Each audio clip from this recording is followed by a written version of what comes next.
Arc Raiders has been hiding some seriously detailed lore in plain sight this entire time, and today we are going through the things that most players walked right past without even realizing what they were looking at. I put this video together because I kept noticing details in Arc Raiders that nobody seemed to be talking about. The deeper I looked, the more I found a world that is much more layered than what you see on the surface. I made a deliberate choice to organize this by theme and location rather than trying to build a strict timeline, because the timeline in Arc Raiders is deliberately fragmented, and I think working against that fragmentation actually obscures more than it reveals. Some sections I kept in, some I cut entirely because they were too speculative even for this kind of video. What you are going to hear tonight is my best reading of what the game is actually trying to tell you, and I will flag when something is uncertain. Before I move forward, I am counting on you to support my channel by clicking that tiny subscribe button so that we can spread these amazing videos to folks like you around the world. Thank you. Chapter 1. The Cascade and What Actually Fell from the Sky. The event that changed everything in Arc Raiders is referred to in scattered terminals and survivor journals simply as the Cascade. Nobody in the game gives you a clean explanation of what happened. The name itself suggests something that spilled or overflowed, which points toward the idea that whatever came down from space was not a single event, but a continuous or escalating one. One possible reading of the environmental clues is that the Cascade was not a single impact, but a prolonged reign of machines that lasted long enough to overwhelm every surface defense humanity had. The first thing worth noting is how players and survivors describe the initial arrival. In several salvage notes found in the game world, there is a consistent pattern of disbelief in the early entries. People describe seeing lights in the sky and assuming it was debris, or a meteor shower, or some kind of satellite failure. The language in these early notes is calm, almost curious. The panic only sets in a few entries later, and then often the journals simply stop. That silence after a few entries is one of the most unsettling pieces of storytelling in the whole game, and most players scroll past it without thinking about it. What the machines actually are is one of the central mysteries the game refuses to answer cleanly. The term Arc itself is used both as a name for the machines and in a broader sense that suggests origin.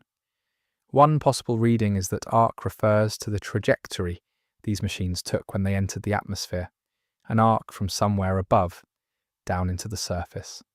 Another reading is that it refers to some form of electrical or energetic signature these machines carry. The game never confirms either, and that ambiguity feels intentional rather than lazy. When you look at the machine designs closely, there is something worth paying attention to in the way they move. The smaller Arc units do not move like drones or robots in any conventional sense. They move with what can only be described as purpose, but a kind of purpose that is not interested in efficiency the way a machine would be. They take routes that suggest patrol rather than patrol optimization. They linger in areas that have no obvious tactical value. One possible reading is that these machines are not operating on pure logic, which suggests something else is guiding them, or that their logic was designed by something whose priorities we do not understand. The larger Arc units introduce a different layer of strangeness. Their behavior suggests a kind of hierarchy among the machines.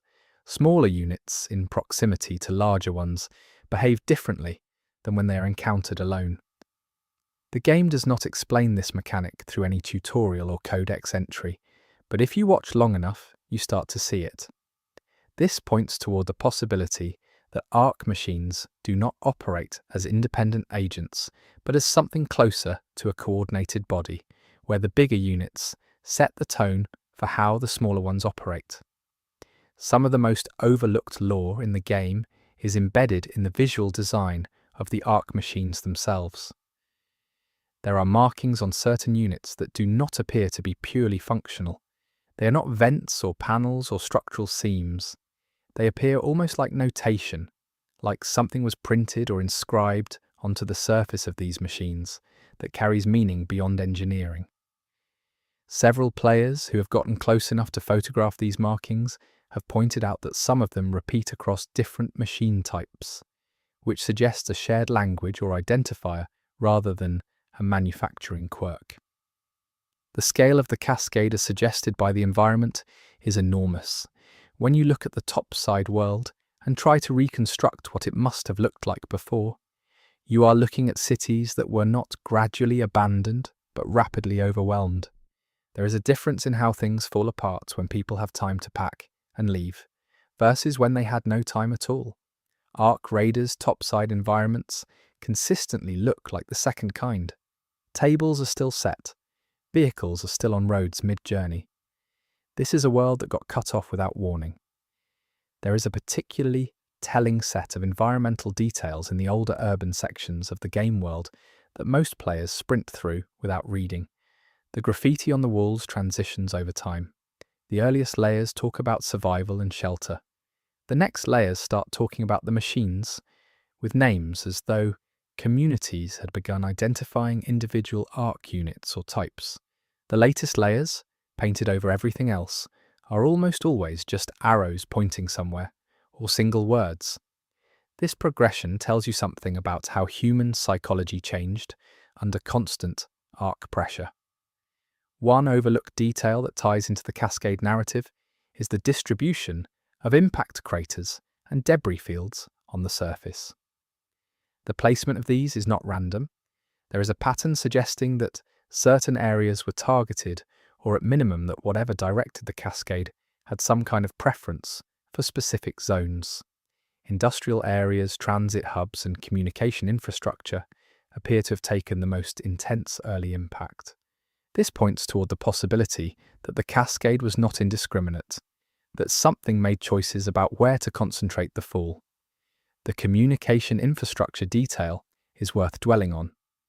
In almost every area of the game with pre-Cascade signage or equipment, the communication and broadcasting equipment shows signs of the most severe damage. Towers, relay stations, satellite dishes, they are not just damaged the way everything else is damaged. They are specifically and thoroughly destroyed. One possible reading is that this was not coincidental, that whatever the Ark machines were doing, severing human communication was either an early priority or an automatic response to specific types of technology. The absence of any human military resistance in the environmental storytelling is striking. You would expect, in a world that had time to see the Cascade coming even briefly, to see evidence of organized military response. Fortifications, weapons caches, coordinated defensive positions. These things exist in Ark Raiders, but they are almost always overwhelmed and abandoned rather than standing intact. What this suggests is that whatever advantage humanity might have had in preparation time was not enough.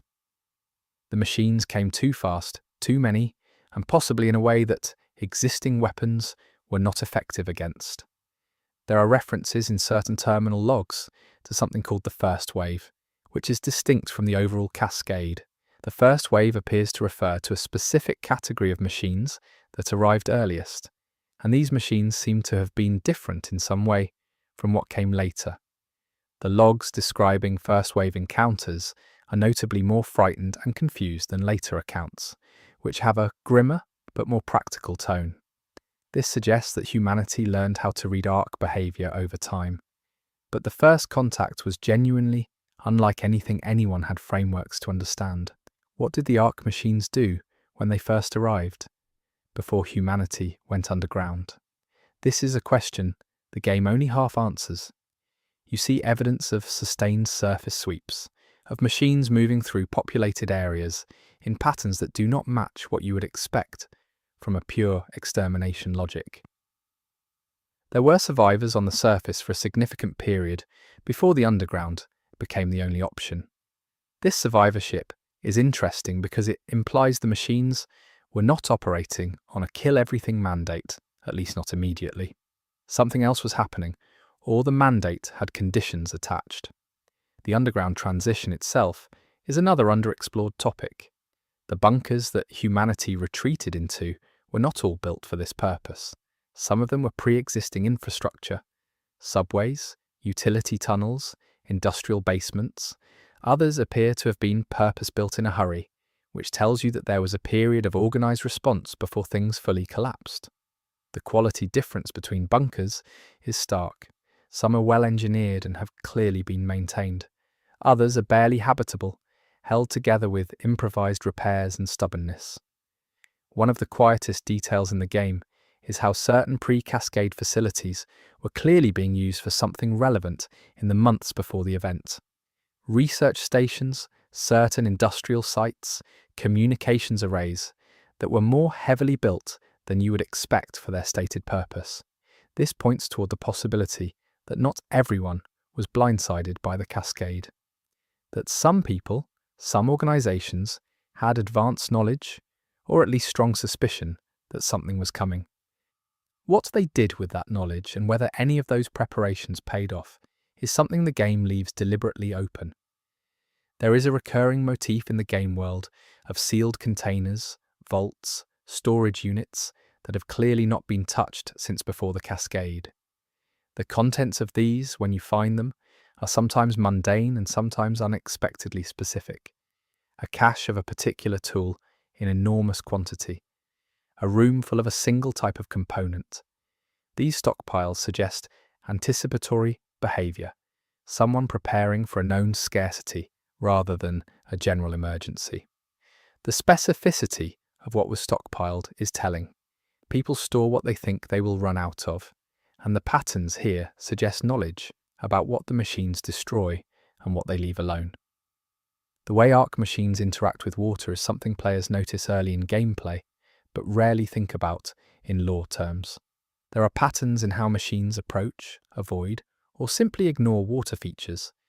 This is not consistent across all machine types, which adds another layer to the question of machine hierarchy and purpose.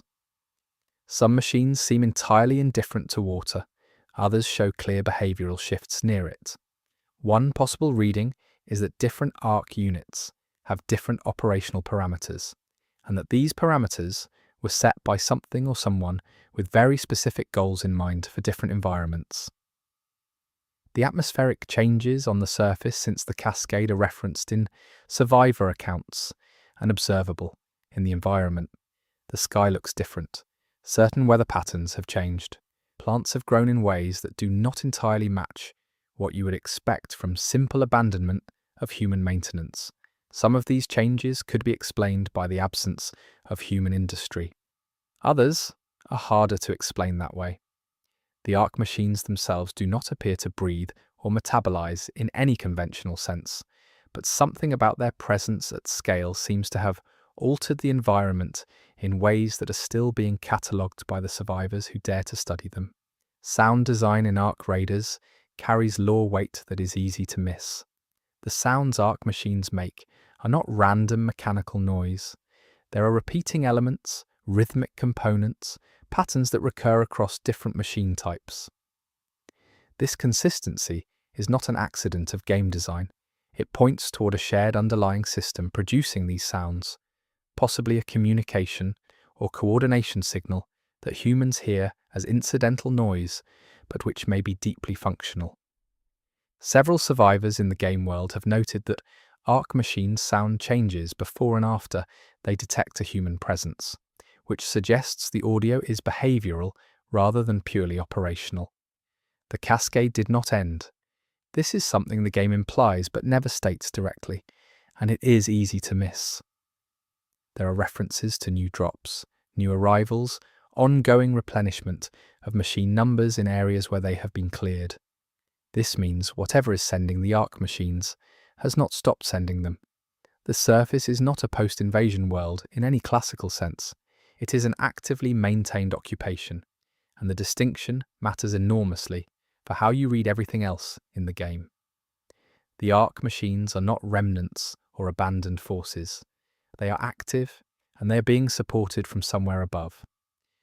When you start thinking about the Cascade as an ongoing process rather than a historical event, certain things in the environment start to read differently. The machines that seem older and more weathered are not stragglers from the initial fall.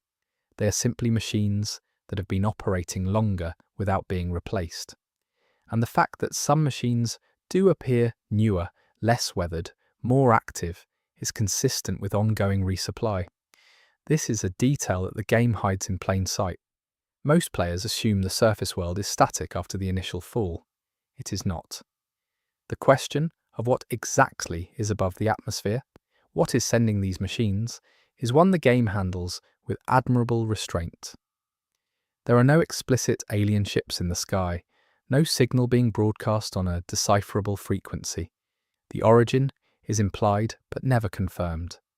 This restraint is worth noting because it reflects a narrative choice to keep the threat unknowable. What you cannot fully understand, you cannot fully fight. And that, it seems, is exactly the situation humanity is in. Certain survivor texts reference something called the silence, which appears to be a period after the Cascade when Ark machine activity dropped significantly for an unclear duration. What caused the silence and what ended it are both mysteries, but the existence of the silence suggests that Ark machine behavior is not on a fixed program. Something changed during that period. Something changed again when it ended. This implies either adaptation, command-level decision-making from the source, or some kind of response to conditions that the machines perceived and processed. All three of these options are disturbing in different ways. The visual language of Ark machine damage is another piece of environmental storytelling that rewards close attention. When Ark machines have been damaged in combat, the damage patterns on survivors and salvage are consistent with high-energy impacts of a specific type. But when you look at pre-Cascade ruins, the damage patterns suggest a different kind of energy, something that was used in the early Cascade itself, which is distinct from what machines use in active combat. This raises the possibility that the Cascade involved a different class of Ark activity than the ongoing surface operations, and that the machines deployed initially were doing something different than the machines currently encountered. Raider graffiti in certain areas references specific machines by name, nicknames given by communities of surface goers over time. Some of these names suggest the machines in question have been active and recognizable in a specific area for a very long time. Certain landmark Ark units that seem to hold particular territories, particular patrol routes, have become almost mythologized in raider culture. This territoriality in specific machines is another data point suggesting that at least some Ark units have developed something resembling place attachment, which in a machine should not exist unless it was designed in or unless it emerged over time. The energy signatures that Ark machines emit and that can be detected in salvage and in certain locations are not all the same. There is a spectrum. Some locations show residual energy signatures that are cooler, older, barely detectable. Others are fresher, more intense. This energy archaeology is something the game embeds in visual and audio cues rather than explaining explicitly. What it maps to, if you follow it, is something like a record of where machines have been most active over time, and the patterns in that record are not random. There are centers of intensity, places where Ark machine activity has been sustained at its highest level for the longest time.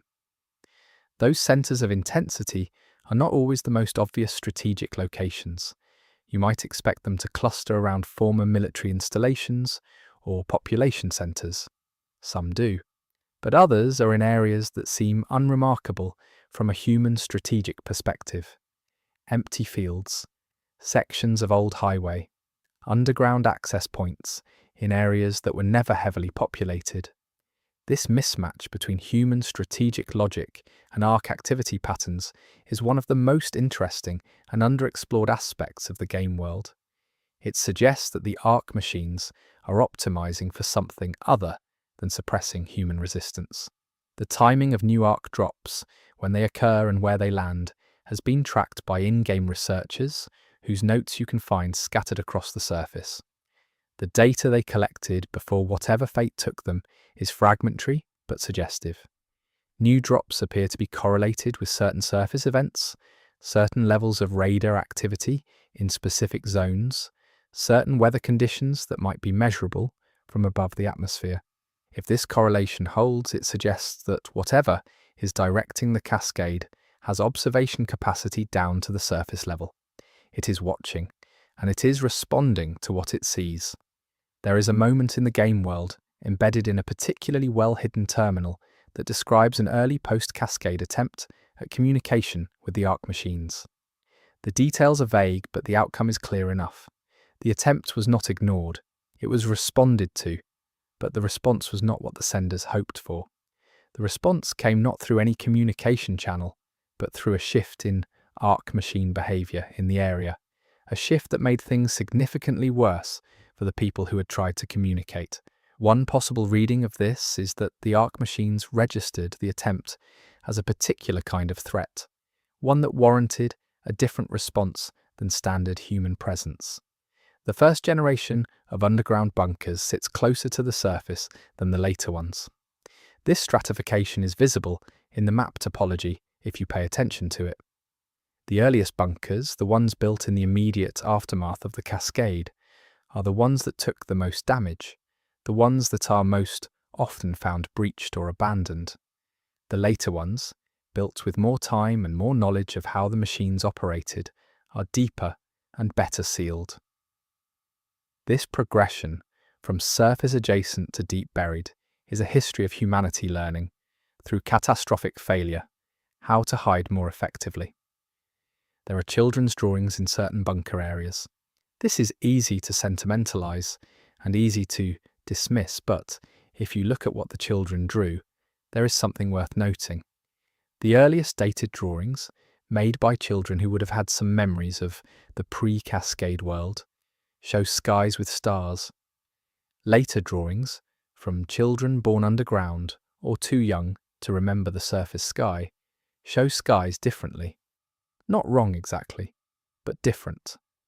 The sky as imagined by someone who has never seen it versus the sky as remembered by someone who has is a distinction the game captures quietly, without comment.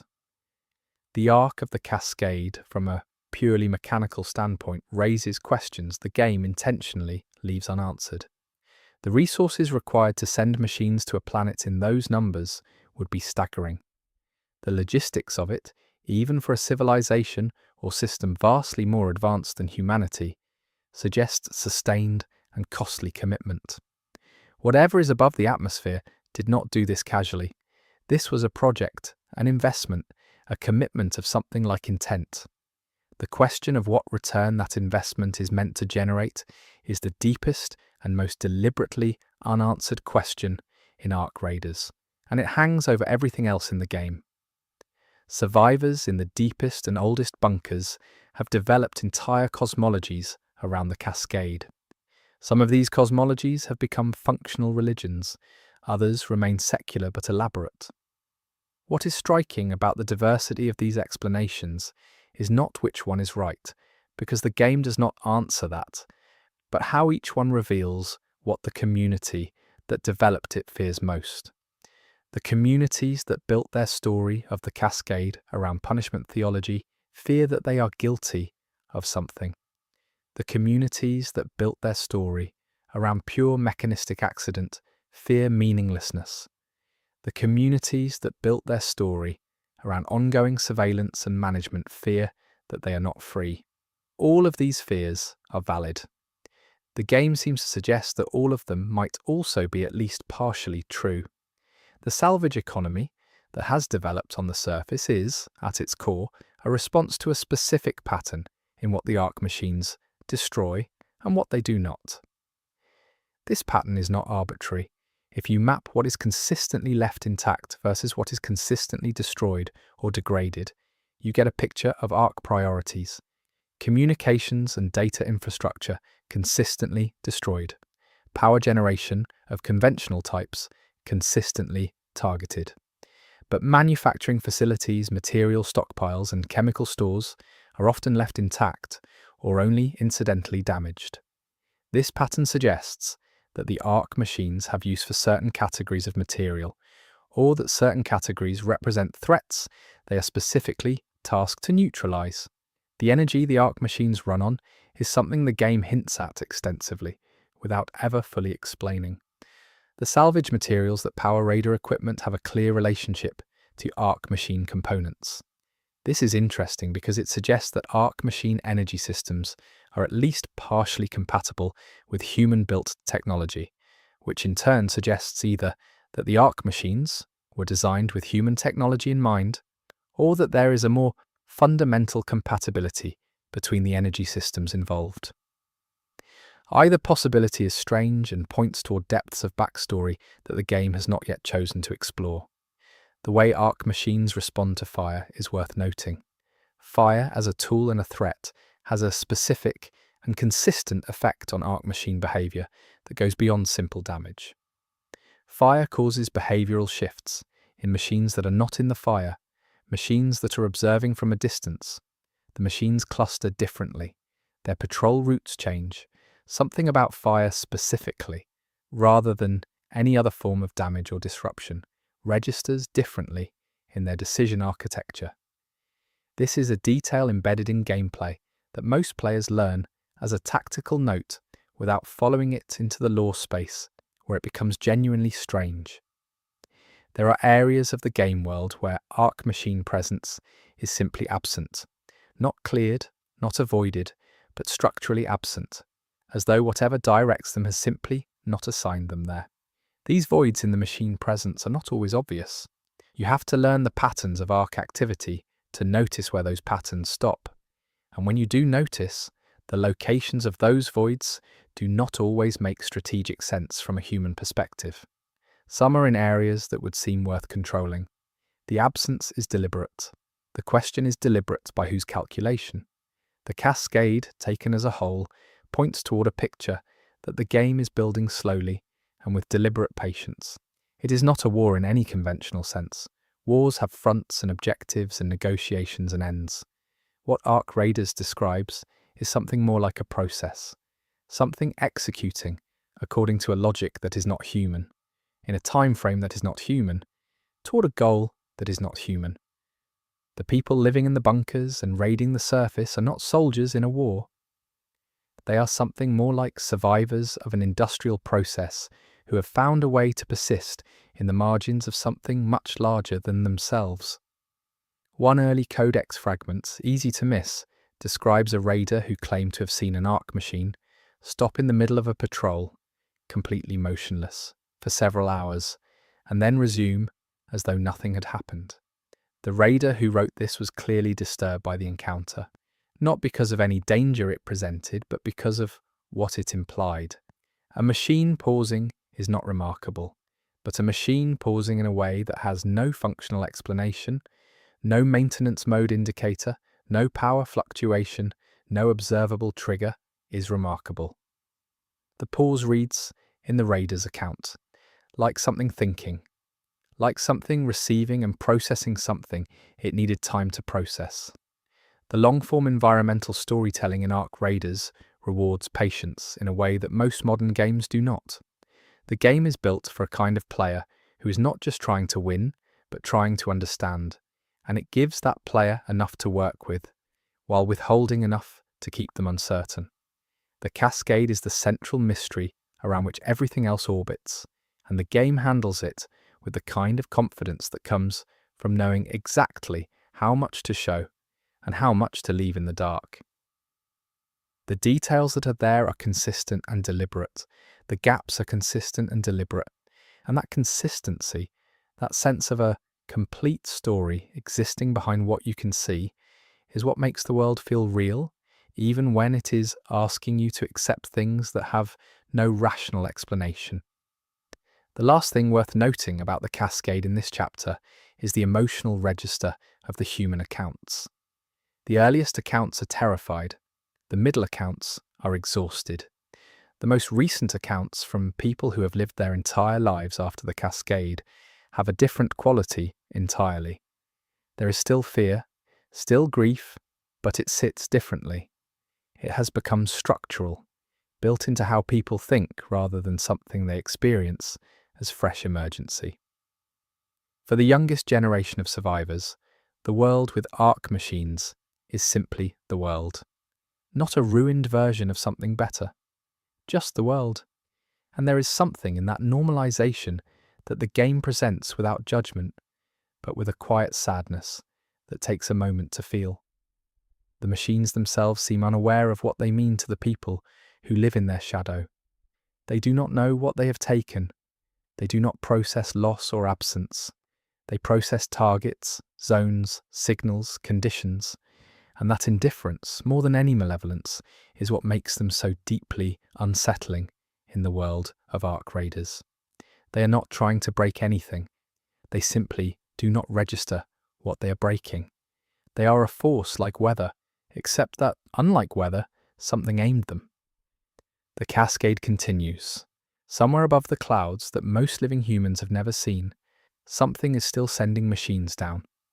The count of days since the first fall is tracked in certain bunker communities with the same obsessive precision that older civilizations track the movement of stars, not because knowing the number changes anything, but because counting means you are still here to count. And in a world where presence itself is an act of resistance that matters more than it probably should. Chapter 2. The Surface World and its Hidden Histories. The surface of Ark Raiders is not just a battlefield, it is a museum. Every ruined structure, every abandoned vehicle, every faded sign is a piece of evidence about a world that existed before the machines fell. And the way that world ended is written in the details, if you are willing to stop moving long enough to read them. The first thing you notice when you spend time really looking at the surface environment is that the decay is not uniform. Different materials have aged differently, and the pattern of aging tells you something about what happened where and when. Glass is rare and usually shattered, not from age but from impact.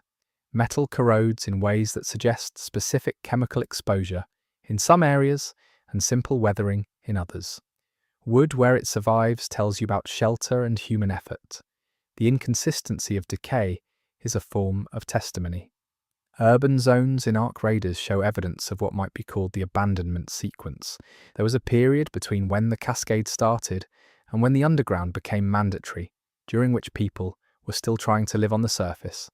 This period is recorded in the environment through improvised barriers, supply caches in unusual locations, paths worn through rubble that suggest regular travel rather than one-time evacuation.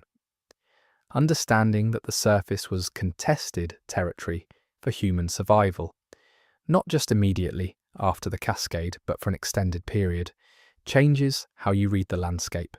The road networks are one of the most overlooked storytelling elements. Roads in the game are not simply terrain features. They were used, maintained, and then abandoned in ways that tell a story. You can trace which routes were used longest by the wear patterns and the evidence of clearing. Certain roads show signs of deliberate obstruction, blockades built to slow Ark machine movement that were eventually bypassed or overrun. Other roads were clearly abandoned early, marked with warning signs or simply left to deteriorate. The road network is a map of human decision-making under extreme pressure. Buildings in Ark Raiders are categorized in ways the game never makes explicit, but that you can infer. There are buildings that were used as shelters and show the marks of habitation, food stores, bedding, personal objects. There are buildings that were used as fortifications and show the marks of defense and combat. There are buildings that were neither, that were simply abandoned in the initial chaos and have sat untouched since. And there are buildings that seem to have been deliberately prepared, cleared of valuables, and then left in a way that suggests planned withdrawal rather than flight. Each category tells a different kind of story. The personal objects left behind on the surface are the emotional core of the environmental storytelling. A game about machines and survival could easily be entirely cold and tactical, but Ark Raiders fills its world with remnants of ordinary life. Photographs, children's toys, books left open to a page. These objects are not decoration. They are an argument that the world that was lost was real and particular and worth mourning. The game never tells you this directly. It just puts a photograph on a kitchen table in a ruined house and trusts you to feel it.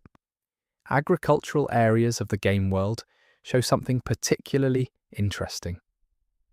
Farming infrastructure that was maintained long after the Cascade suggests that some surface communities had established enough stability to grow food, which is a level of organisation and security well beyond simple survival.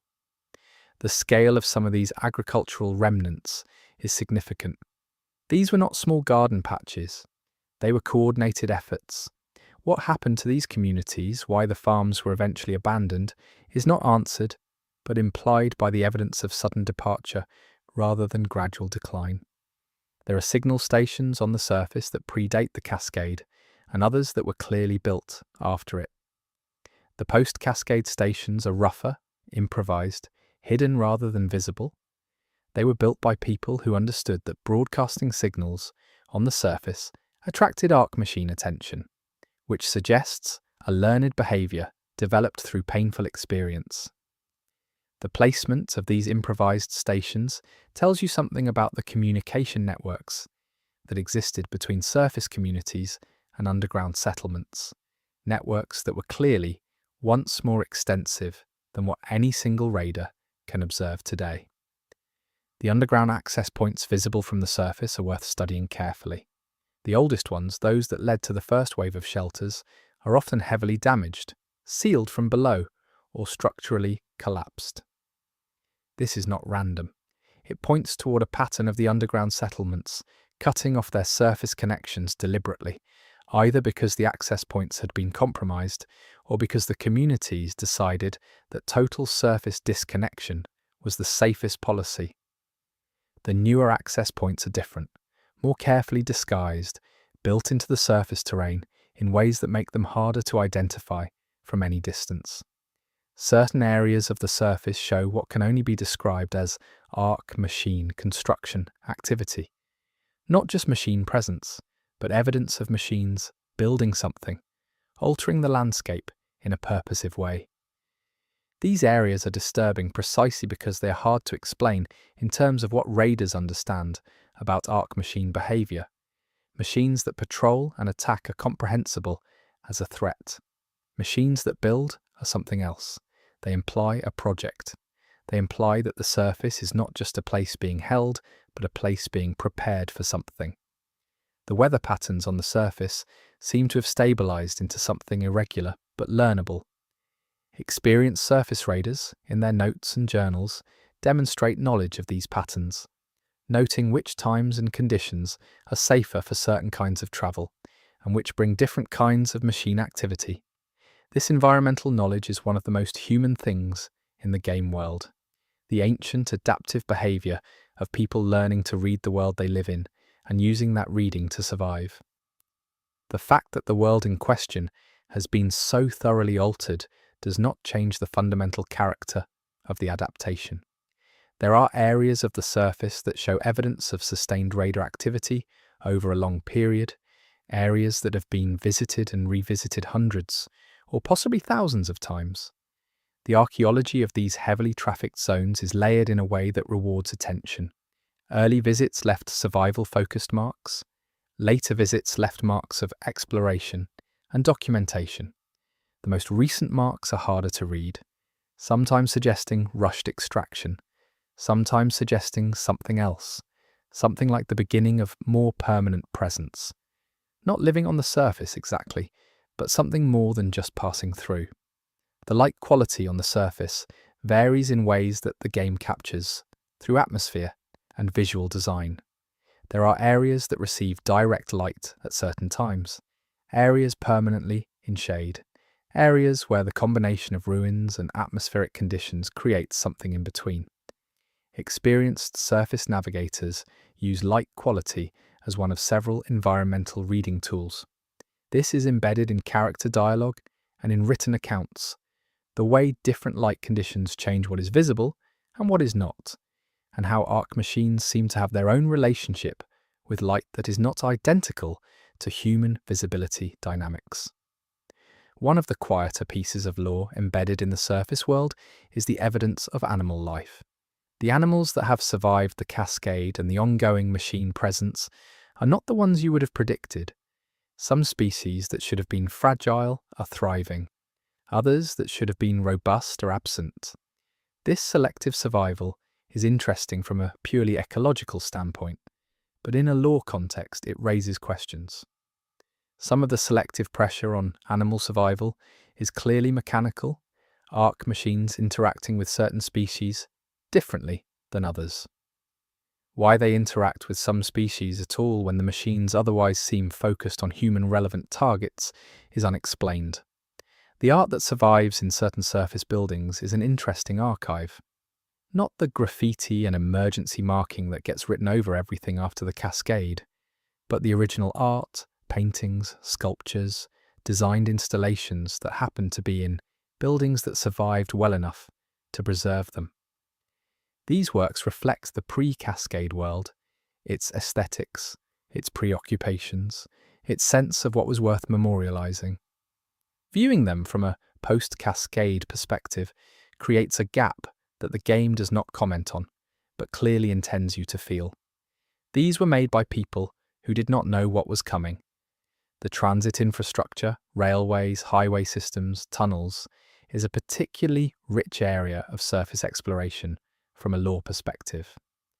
Transit systems are optimized for specific kinds of movement, and the characteristics of the pre-Cascade transit network tell you about what the pre-Cascade world valued: speed between certain points, high capacity movement of specific materials.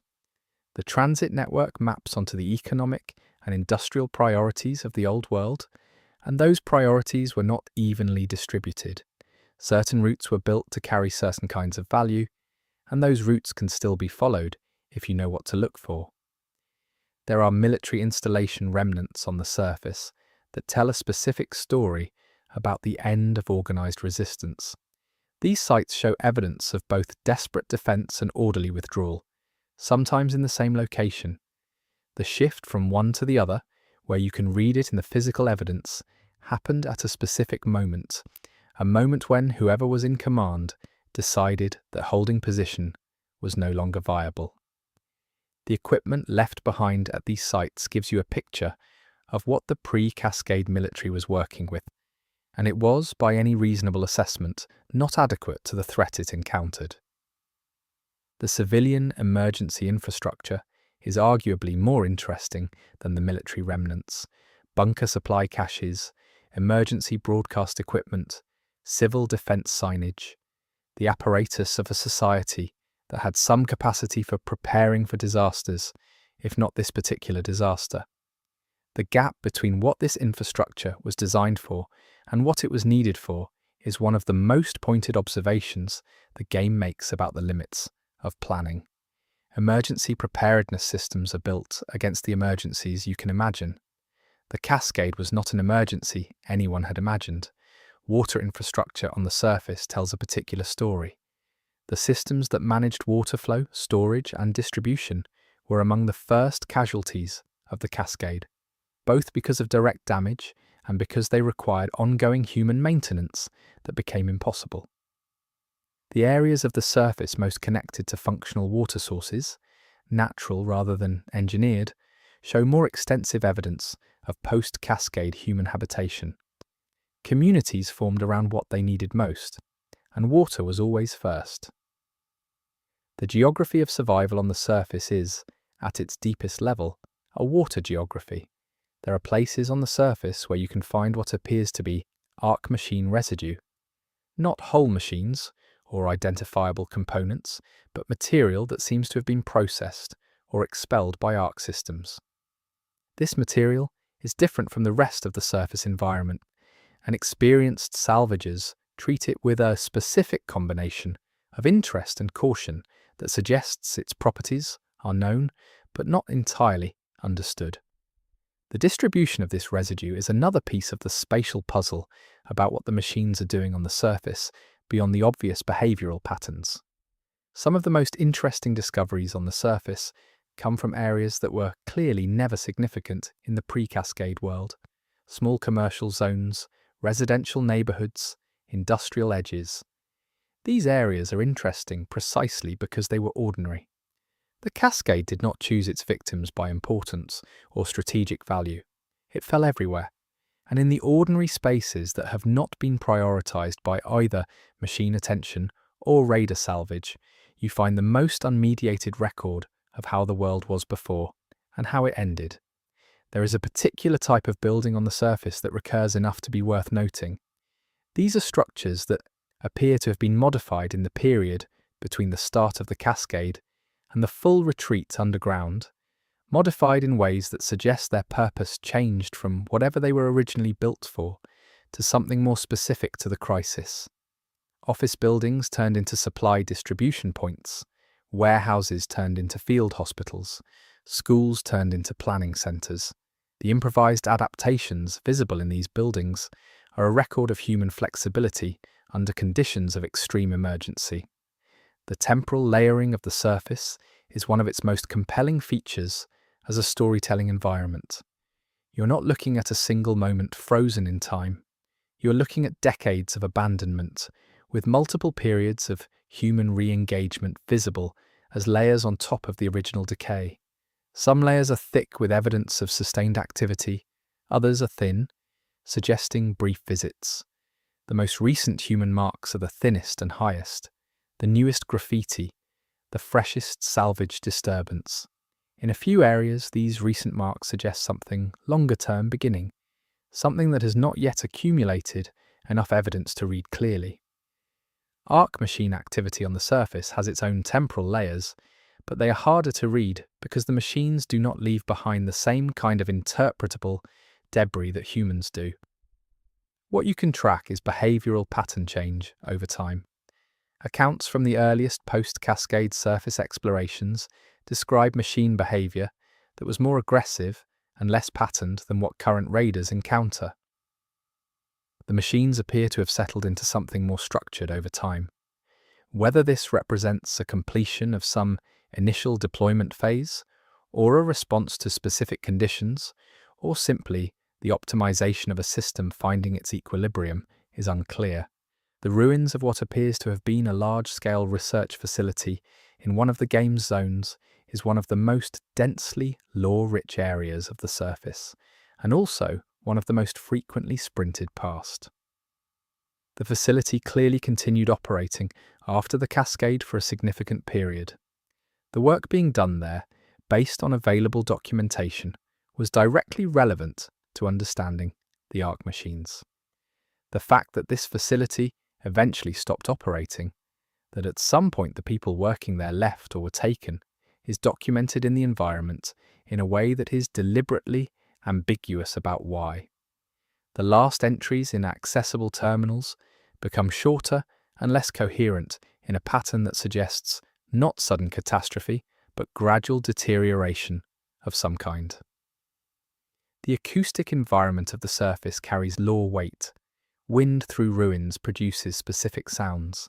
Machine movement in the distance produces others. Experienced raiders describe learning to distinguish the soundscape of a safe area from one with machine presence long before visual confirmation is possible. This acoustic knowledge is encoded in NPC dialogue and in written accounts in ways that treat it as practical skill, but it also reveals something about how the surface world has been experienced by the humans who know it best. Not as a visual space primarily, but as a space known through all the senses that survival demands. There are areas of the surface where the physical landscape has been clearly altered by the Cascade itself, not just by the aftermath. Impact sites, terrain deformation, areas where the energy of initial arc arrival is still legible in the ground. These primary impact sites are among the highest energy areas in the game world and also some of the least visited, for obvious reasons. But the few accounts that describe them in detail note something consistent. The machines that operate in and around primary impact sites behave differently from those elsewhere.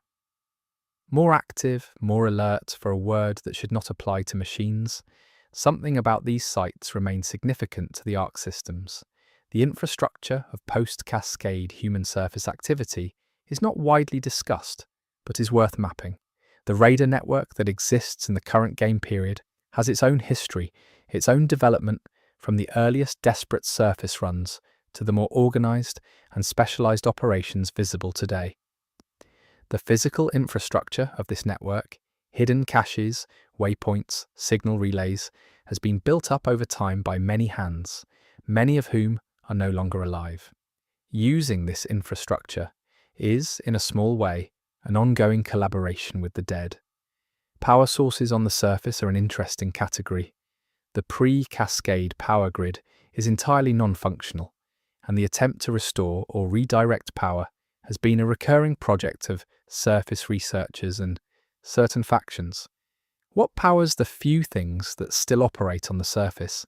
Certain salvage tools, certain communication relays, certain door mechanisms in preserved facilities, tells you something about what was designed to be resilient and what was not. The things that still work on the surface are almost never the things that were most central to the pre-Cascade world. They are the margins, the backup systems, the things designed to operate independently. The social life of surface raiders, as opposed to underground inhabitants, is a subculture with its own norms and references. The surface is a shared experience that creates a particular kind of kinship among those who know it. This is legible in the language used in raider accounts, in the specific jokes and references, in the things treated as common knowledge that would be obscure to someone who has never been topside. The surface is not just a place. It is an identity-forming experience that separates those who have been there from those who have not, in ways that matter to the people involved, even if they would not always say so directly. Certain architectural features of pre-Cascade buildings have become navigational landmarks in raider culture.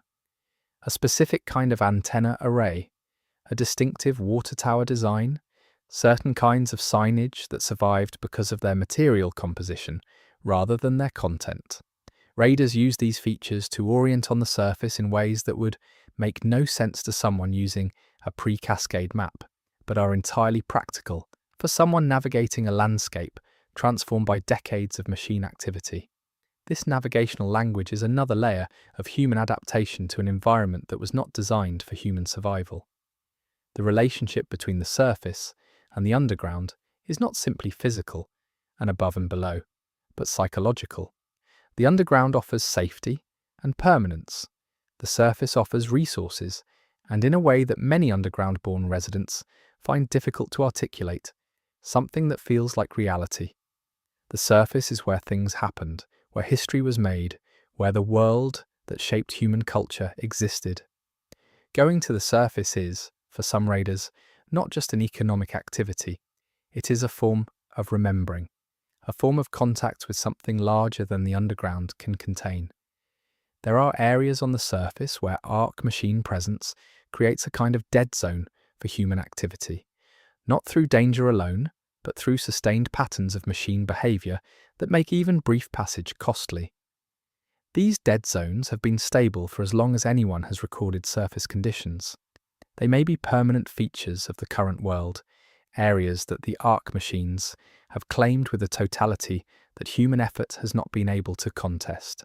What is in these zones, what the machines are doing there, what they are protecting or pursuing, is one of the great unanswered questions of the surface world. The quality of natural light on the surface, its colour and intensity, is described in raider accounts with a frequency and specificity that suggests it matters to people who live mostly underground. The first time someone born underground sees natural light directly, as opposed to the artificial lighting of the bunkers, is described in several accounts as overwhelming in both the physical and emotional senses. The surface sky, its colours at different times, the quality of light through atmosphere, is something that people who know it reference with a kind of reverent shorthand that those who have not been there cannot fully decode. Ice and cold are forces on the surface that interplay with arc machine behaviour in ways that are not fully understood but have been documented. Extreme cold does not stop the machines, but it changes what they do. Some machines slow in low temperatures, others seem entirely unaffected. Certain types are only ever encountered in cold zone areas, which suggests either a design preference or a logistical distribution by whoever deploys them. The cold itself is a survival challenge for humans that the machines do not share, which creates tactical situations that experienced raiders have learned to exploit but that remain dangerous, regardless of preparation. There are places on the surface where you can see evidence of what might be called Ark machine maintenance, machines working on other machines. These interactions are rare to witness, and accounts of them are treated with special interest in the communities that trade in surface intelligence. A machine that can repair another machine is not just a tactical concern, it is a systemic one. It means that the Ark presence on the surface is not simply being replenished from above, but is also capable of self-sustaining at some level, which changes the calculus of any long-term strategy for reclaiming the surface. The bodies of Ark machines that have been destroyed and left on the surface decompose differently depending on where they fall and what conditions they are exposed to. Some essentially rust and crumble. Others seem to resist decomposition in ways that suggest material properties not found in anything human-made. A few, in specific conditions, show signs of something that can only be called reactivation, not full function, but residual activity long after what should be a terminal breakdown. These resurrection events are rare, documented, and poorly understood. They raise questions about what exactly constitutes death for an Ark machine. The seasonal variation on the surface is noted in long-term raider accounts, people who have been coming to the surface consistently over years, and who have begun to accumulate a record of how things change across seasons. This record is one of the most practically useful pieces of long-form surface knowledge, and also one of the most revealing about the nature of Ark machine behaviour. The machines do not appear to have a seasonal rhythm the way animals do, but they do show behavioural variation across seasons. Not as dramatic as animal seasonality, but present, and the pattern of that variation, mapped against environmental conditions, is slowly becoming something that experienced observers can predict. The surface holds the dead of the Cascade, not in any organised memorial sense, but in the way all sudden catastrophes leave their dead. In certain areas, particularly those that were overwhelmed early, there are human remains that have been there since the beginning. The surface raiders who have spent enough time in these areas have a specific and complex relationship with these remains. Not horror exactly, because horror fades with exposure. Something more like acknowledgement, a recognition that these people were the last ones to live in the full world, and that the world they lived in ended before they did. At the far edges of accessible surface territory, beyond where most raiders regularly operate, the density of Ark machine presence shifts. Some accounts describe these far edge areas as less monitored, less actively patrolled, as though the machines have concentrated their attention toward the center of their zones of interest rather than the periphery. These edge areas are dangerous for different reasons, primarily the distance from support and the unknown factors that come with territory rarely visited. But they also offer something that core zone salvage cannot. Evidence of the Ark presence that is less disturbed, less picked over, less interpreted by previous human observers. The surface world as a whole is a space in which the human past and the Ark present exist in permanent and strange combination. Everywhere you look, the two histories are layered on top of each other, the pre-Cascade world and whatever the surface is becoming under Ark management. Reading this layering correctly, understanding which layer you're looking at and what it means, is the fundamental skill of anyone who wants to truly understand what Ark Raiders is trying to tell you about where its world came from and where it might be going. Chapter 3. The Underground and the People Who Built It. The underground world of Ark Raiders is not simply a setting, it is an achievement. The bunkers and tunnels and constructed spaces beneath the surface represent one of the most significant accomplishments of the post-Cascade era, the creation of a sustainable human world in conditions that should have made long-term survival impossible. Understanding how that was done and what it cost and what it produced in terms of culture and conflict is essential to understanding the game. The oldest bunkers in the game world have a particular character. They are cramped, improvised, patched in ways that speak to constant repair under resource constraint. The people who built them did not know how long they would need to last. They were building for the immediate term, while hoping that something would change on the surface before they ran out of runway. That hope is visible in certain early design choices, emergency exits positioned for relatively easy surface return, air systems designed for medium-term use, rather than indefinite operation. The hope over time became something else. The transition in bunker design from emergency infrastructure to permanent settlement is visible across the layers of underground construction. At some point, and the exact timing varies by location, the builders stopped designing for temporary occupation and started designing for life. This shift is one of the most significant moments in post-Cascade history, the moment when surviving became living. You can see it in the allocation of space, in the appearance of areas designated for things like recreation and children, in the sophistication of long-term food production systems. Water management in the underground is the single most complex engineering challenge the bunker communities faced, and the solutions they developed are both impressive and varied. The game hints at the range of these solutions through environmental design and through documentary fragments. Some communities found and tapped underground water sources, others built condensation systems of considerable ingenuity. A few appear to have maintained engineered access to surface water sources through concealed channels that required ongoing maintenance and represented a perpetual security vulnerability. The diversity of solutions reflects both the diversity of available resources and the diversity of engineering expertise that happen to survive in different locations. Food production underground is another layer of astonishing improvisation and eventual systematization. The progression from stored surface food to underground cultivation is documented in certain bunker archives in ways that reveal both the expertise that developed and the failures that shaped it. Early underground growing attempts are described with frustration and loss. Later accounts describe systems that are not only functional, but productive enough to support population growth. The specific techniques that worked are treated as among the most valuable intellectual property in the underground, guarded as carefully as any weapon or material resource. The social organization of the bunkers emerged from necessity and hardened into structure.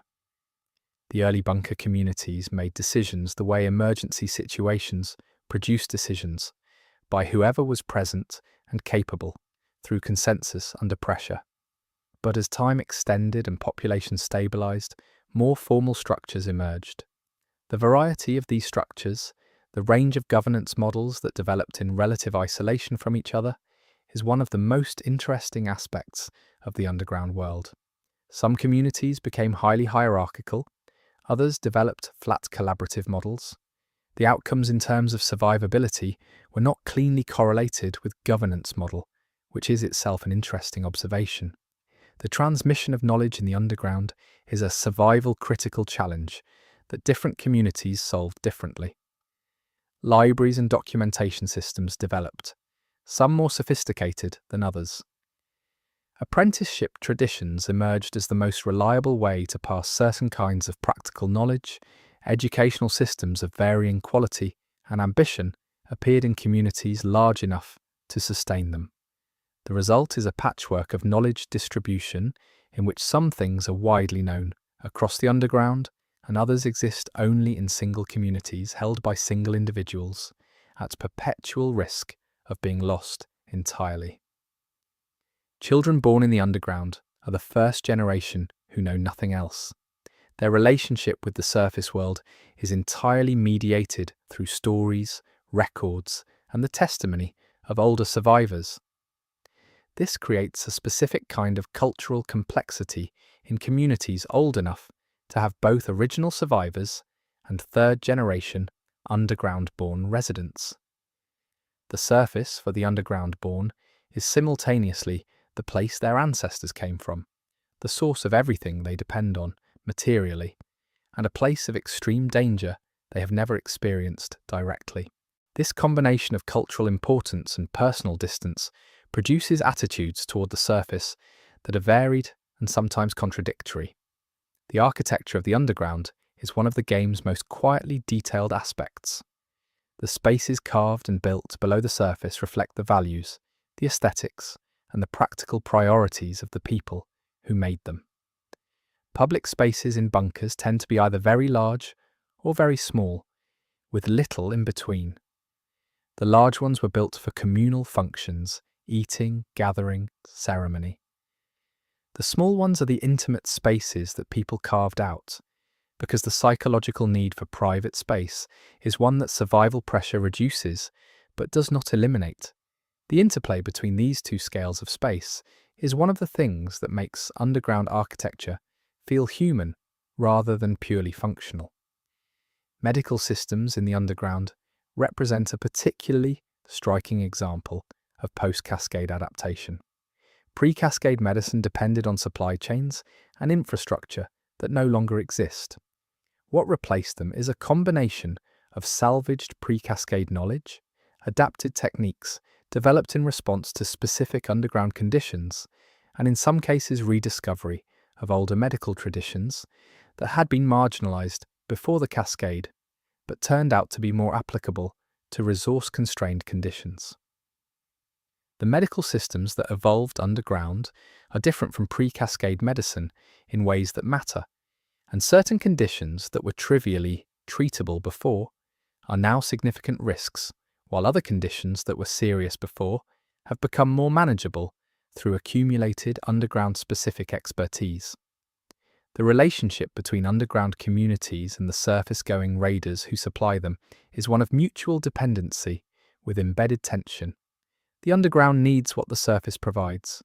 The raiders need the underground for resupply, rest, and information.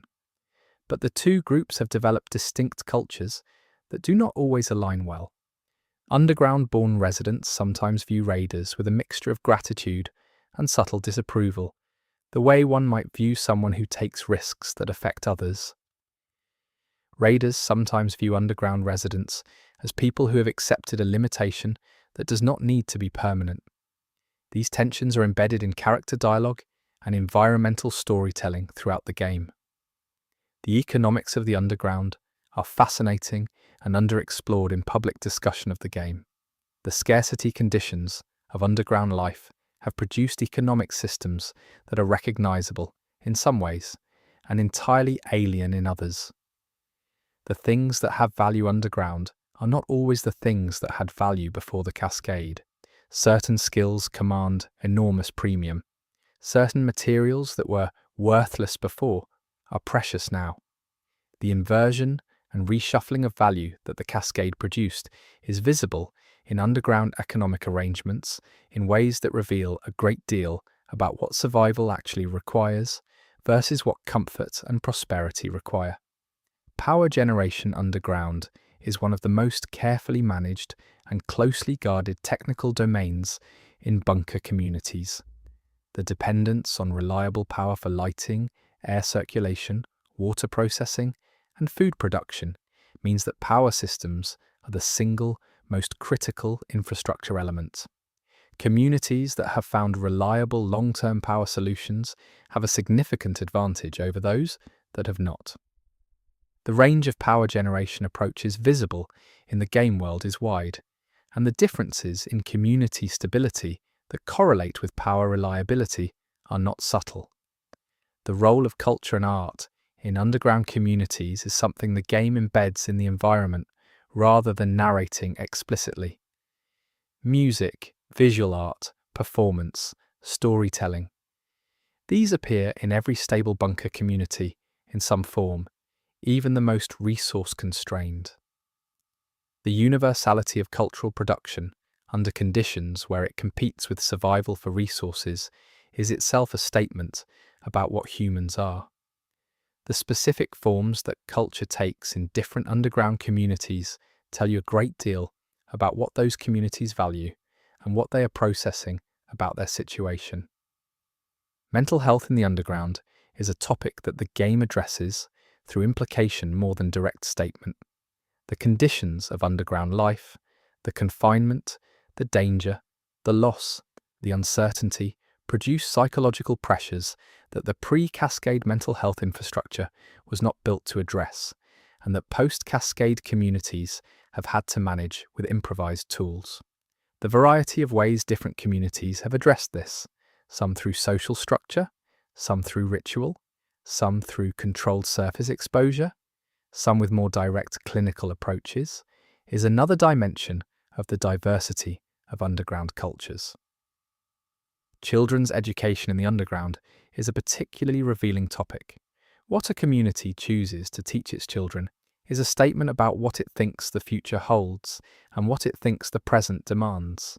Some underground educational programs focus heavily on practical survival skills at the expense of broader knowledge. Others maintain ambitious curricula that include subjects with no obvious, immediate survival value, but which preserve something of the cultural breadth of the pre-Cascade world.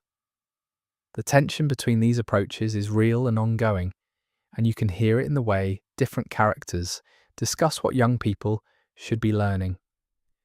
The legal and ethical systems of underground communities have developed in ways that would not be fully recognizable to pre-Cascade legal scholars, but that perform the same fundamental social functions. Rules about resource allocation, about conflict resolution, about the rights and obligations of community members exist in every stable underground community. The specific content of these systems varies enormously. What is treated as a serious violation in one community might be common practice in another. This moral diversity across the underground is not surprising given the conditions of development, but it creates friction when communities interact. Communication between underground communities is more complex and less reliable than communication was in the pre-Cascade world. The infrastructure for long-distance communication largely does not exist. What does exist is a combination of physical courier routes, which are dangerous given the need to travel on or near the surface, and improvised signal systems of limited range and reliability. The information economy that has developed around this limited communication capacity is highly distorted. News travels slowly and arrives changed by the passing. Communities that are geographically close may have radically different understandings of what is happening in the broader world. The spiritual and religious life of underground communities is present in the environmental details of the game in ways that most players do not consciously register. Small shrines, personal objects arranged in patterns that suggest ritual rather than function, graffiti that is clearly devotional rather than communicative. The specific beliefs that have developed underground are not explained by the game, but their presence is legible in these traces. The diversity of belief systems visible in different underground communities is consistent with the broader cultural fragmentation of the post-Cascade world. Factionalism in the underground did not emerge immediately. In the early period of the Cascade, survival pressure created unusual levels of cooperation among communities that would later diverge significantly. The accounts from this early period describe a kind of solidarity born of shared catastrophe that, in retrospect, participants describe as one of the most striking social phenomena of the whole post-Cascade era. The erosion of that solidarity over time as survival became more secure and the specific interests of different communities began to reassert themselves is a story of how normal human social dynamics reassert themselves once extreme crisis passes a certain threshold. The role of veterans in underground communities, meaning people who have long experience of surface operations, is not simply tactical. Veterans carry knowledge and authority that go beyond their combat relevance. They are the primary connection most underground communities have to an ongoing understanding of surface conditions. They are also, in some communities, a political force because their willingness to take risks that Others will not, gives them a kind of leverage that is difficult to formalize, but very real in practice. The relationship between veteran raiders and community leadership structures is a recurring source of social tension in the underground world. Resource distribution within underground communities is one of the most politically charged aspects of underground life. The question of who gets what, in a context where there is rarely enough of anything for everyone to be fully satisfied, is the central political question of the underground. Different communities have answered it differently, and the answers they have given have shaped their social character in ways that persist over generations. Some communities have developed highly egalitarian distribution systems. Others are sharply stratified. Most are somewhere in between, with systems that are officially egalitarian but that have embedded advantages for certain groups. The psychological effect of confinement on long-term underground inhabitants is something the game acknowledges through character behavior and dialogue, more than through explicit narration. The underground is survivable. It is not comfortable. The limitations of the space, the absence of natural light and fresh air, the constancy of the same faces and sounds, produce a specific psychological texture in underground communities that is different from anything the pre-Cascade world produced. People manage this in various ways. Some adapt. Some develop coping strategies that work better or worse. Some do not adapt well and become chronic sources of social friction. The range of human response to confinement is on display in the underground world.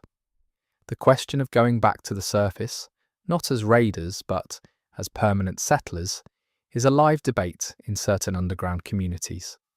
The people who advocate for it, the surface return advocates, represent a spectrum of motivations and visions. Some want to reclaim specific locations. Others want a more general return to surface living as soon as conditions permit. The conditions that would permit it are contested. Some argue that the machines would need to be defeated or driven off. Others argue that coexistence zones could be established. Others still argue that the necessary technology for surface protection does not yet exist, but should be the primary development priority. These debates are not resolved in the game and are presented as genuine ongoing conflicts. Medical emergencies in the underground are handled with an urgency that is qualitatively different from pre-Cascade medical crisis response. The consequence of a medical failure is not just human loss, but potential loss of specialized knowledge, loss of social stability, and in small communities, the potential for cascade failures in other systems. The emotional and practical weight that attaches to medical care in the underground is therefore disproportionate to what it might have felt like before. Doctors and medical practitioners in underground communities occupy a social position that combines high status with high vulnerability, valued enormously, but also burdened with expectations that are not always realistic. The engineering culture of the underground is one of its great legacies. The people who have spent decades solving impossible problems with inadequate resources and incomplete information have developed an engineering tradition that is inventive in ways that the pre-Cascade world, with its robust supply chains and specialization, was not. This inventiveness is out of necessity, but necessity-driven innovation has a way of producing things that well-resourced innovation does not. Some of the most interesting technical solutions visible in the game world are products of underground engineering culture, and they tell a story of human ingenuity that is, in its way, as remarkable as anything the pre-Cascade world produced. The children of the underground, who grow up with stories of the surface but no direct experience of it, have a complicated relationship with raider culture. On one hand, raiders represent access to a world that these children have been told about and in many cases romanticize. On the other hand, raiders come back changed, or do not come back, and the evidence of what the surface costs is present in the underground in the forms of injury and grief. The romanticization of the surface and the fear of the surface coexist in underground-born young people in a way that produces a range of attitudes toward raiding as a vocation. The language of the underground has evolved since the Cascade in ways that reflect the specific experiences and concerns of underground life. Words have been coined for things that did not exist before. Old words have acquired new meanings in the underground context. There is regional variation in underground language that reflects the isolation of different communities, and there are technical vocabularies that exist only in the underground, specialized languages for specific domains of underground work that outsiders would find partly opaque. This linguistic evolution is one of the quieter marks of a culture developing in response to its conditions. Nighttime in the underground, meaning the artificial night cycle that bunker communities maintain for psychological health, is culturally distinct from daytime in ways that go beyond simple scheduling. What happens in the night cycle in underground communities, the specific social practices and behaviours that occupy the periods of dim light and reduced activity, is a rich area of underground culture that is embedded in environmental details and NPC behaviour in the game. The underground has developed its own relationship with darkness that is different from any pre-Cascade relationship with night. The dead are handled in the underground with the full weight of cultural meaning that human communities always attach to death, but under conditions that constrain the traditional options. The mortuary practices of underground communities are varied, inventive, and revealing. Some communities have developed elaborate formal rituals around death. Others maintain simpler acknowledgements. The constraints on burial, cremation, and memorial in underground spaces have produced a range of adaptations, and the emotional and cultural content of each adaptation tells you something about the specific community that developed it. There are underground communities that have lost contact with the broader network over time, communities that were isolated by route closures or communication failures, and have been developing in complete independence for years or decades. What these isolated communities have become, in the absence of external information and external pressure, is one of the most interesting speculative areas in the game world. The few accounts that describe contact with long isolated communities describe experiences of significant disorientation on both sides, two branches of the same human tradition that have grown in different directions without knowing it. The physical health challenges of underground life are different from surface health challenges in ways that matter clinically. The absence of natural sunlight creates specific deficiency conditions. The density of population in confined spaces creates specific communicable disease risks. The physical demands of underground work are different from the physical demands of surface work. The health profiles of underground populations have shifted over generations in ways that reflect these conditions, producing people who are in some respects adapted to underground conditions and in other respects differently vulnerable than their surface-going ancestors. The role of humour in underground culture is understated but important. The specific things that underground communities find funny tell you about what they are managing. Jokes about arc machines are common and take many forms, some self-deprecating, some aggressive, some verging on affectionate, as though familiarity has produced a dark kind of ownership over the terror. Jokes about the old world, the pre-Cascade world, are often bittersweet, leveraging the gap between then and now for effect. Humour about the specific indignities and absurdities of underground life is universal and tends toward the dry and understated, which suggests communities that have learned to hold suffering lightly because the alternative is worse. The underground is not static. It is growing in some communities in ways that would have been unimaginable in the early post-Cascade period. New spaces are being carved, new systems are being built. The investment of effort in expansion rather than pure maintenance is a sign of a population that has moved from survival mode to something that, while still precarious, contains the beginning of a future orientation. The places where expansion is happening and the places where it is not are telling. The patterns of investment in underground growth map onto both resource availability and something harder to quantify, something like confidence or hope. The surface and the underground are not simply a geography of above and below. They are a geography of risk and safety, of loss and memory, of what is possible and what is necessary. The underground is where humanity has survived. It is not yet certain whether it is where humanity will thrive. The people who built it, who maintain it, who are born into it and know nothing else, have made something remarkable in conditions that should have broken them. The game acknowledges this achievement through the texture of the world it has built underground, in the details that accumulate into a portrait of people who found a way to be human under circumstances that seemed designed to make that impossible. Chapter 4. The Arc Machines and What They Might Be. The Arc Machines are the central fact of the game world. Everything else, the bunkers, the raiders, the surface expeditions, the factions, the economics of survival, exists in response to them.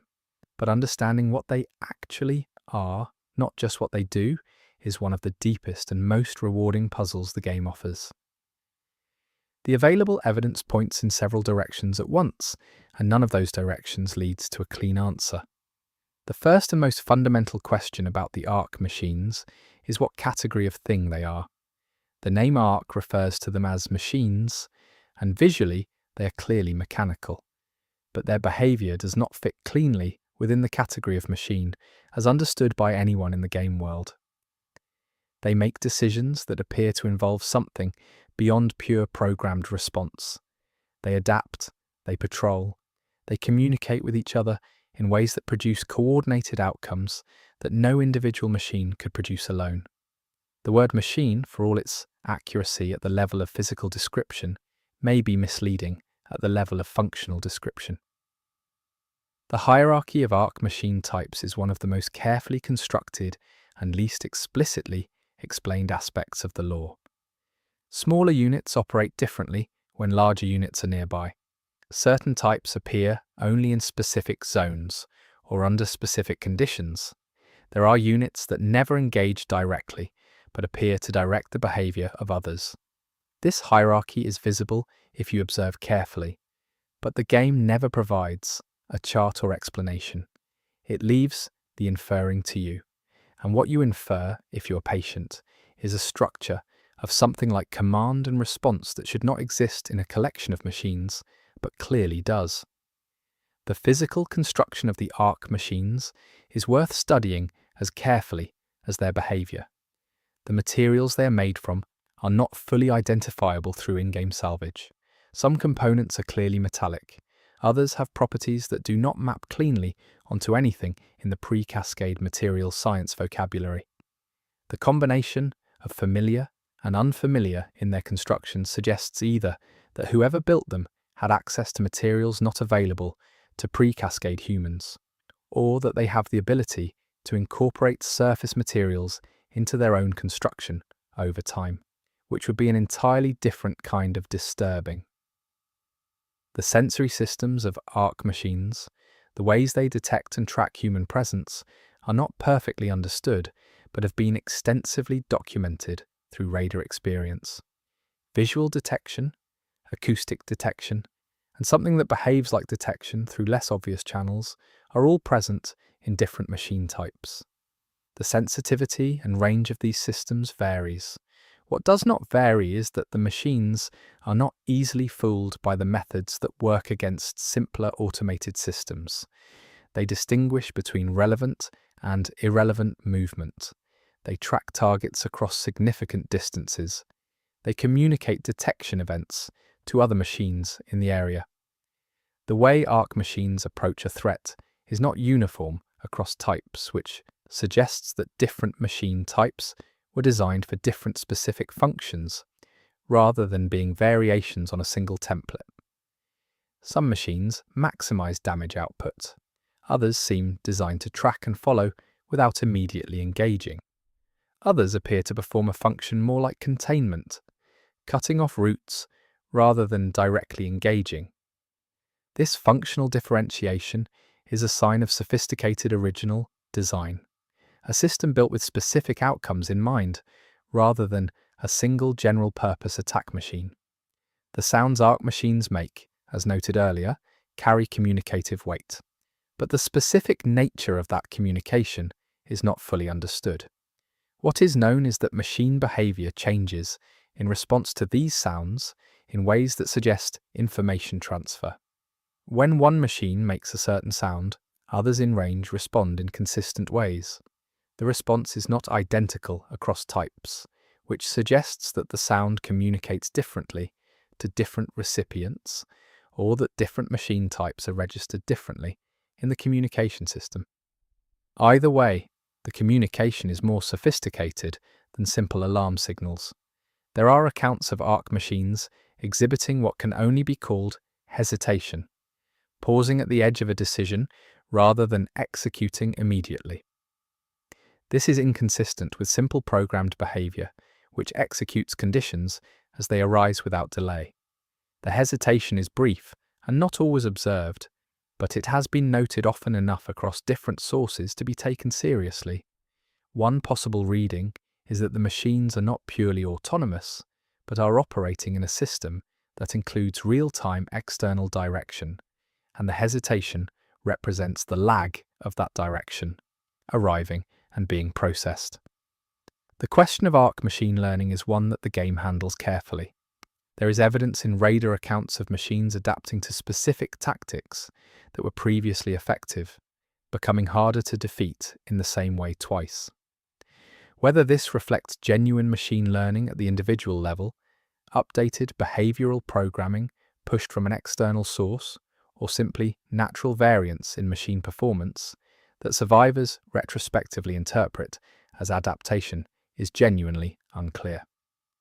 The game does not resolve this ambiguity, and it is a meaningful ambiguity because each possible explanation implies a very different kind of threat. The Arc machine's relationship with their own damaged or destroyed units is interesting.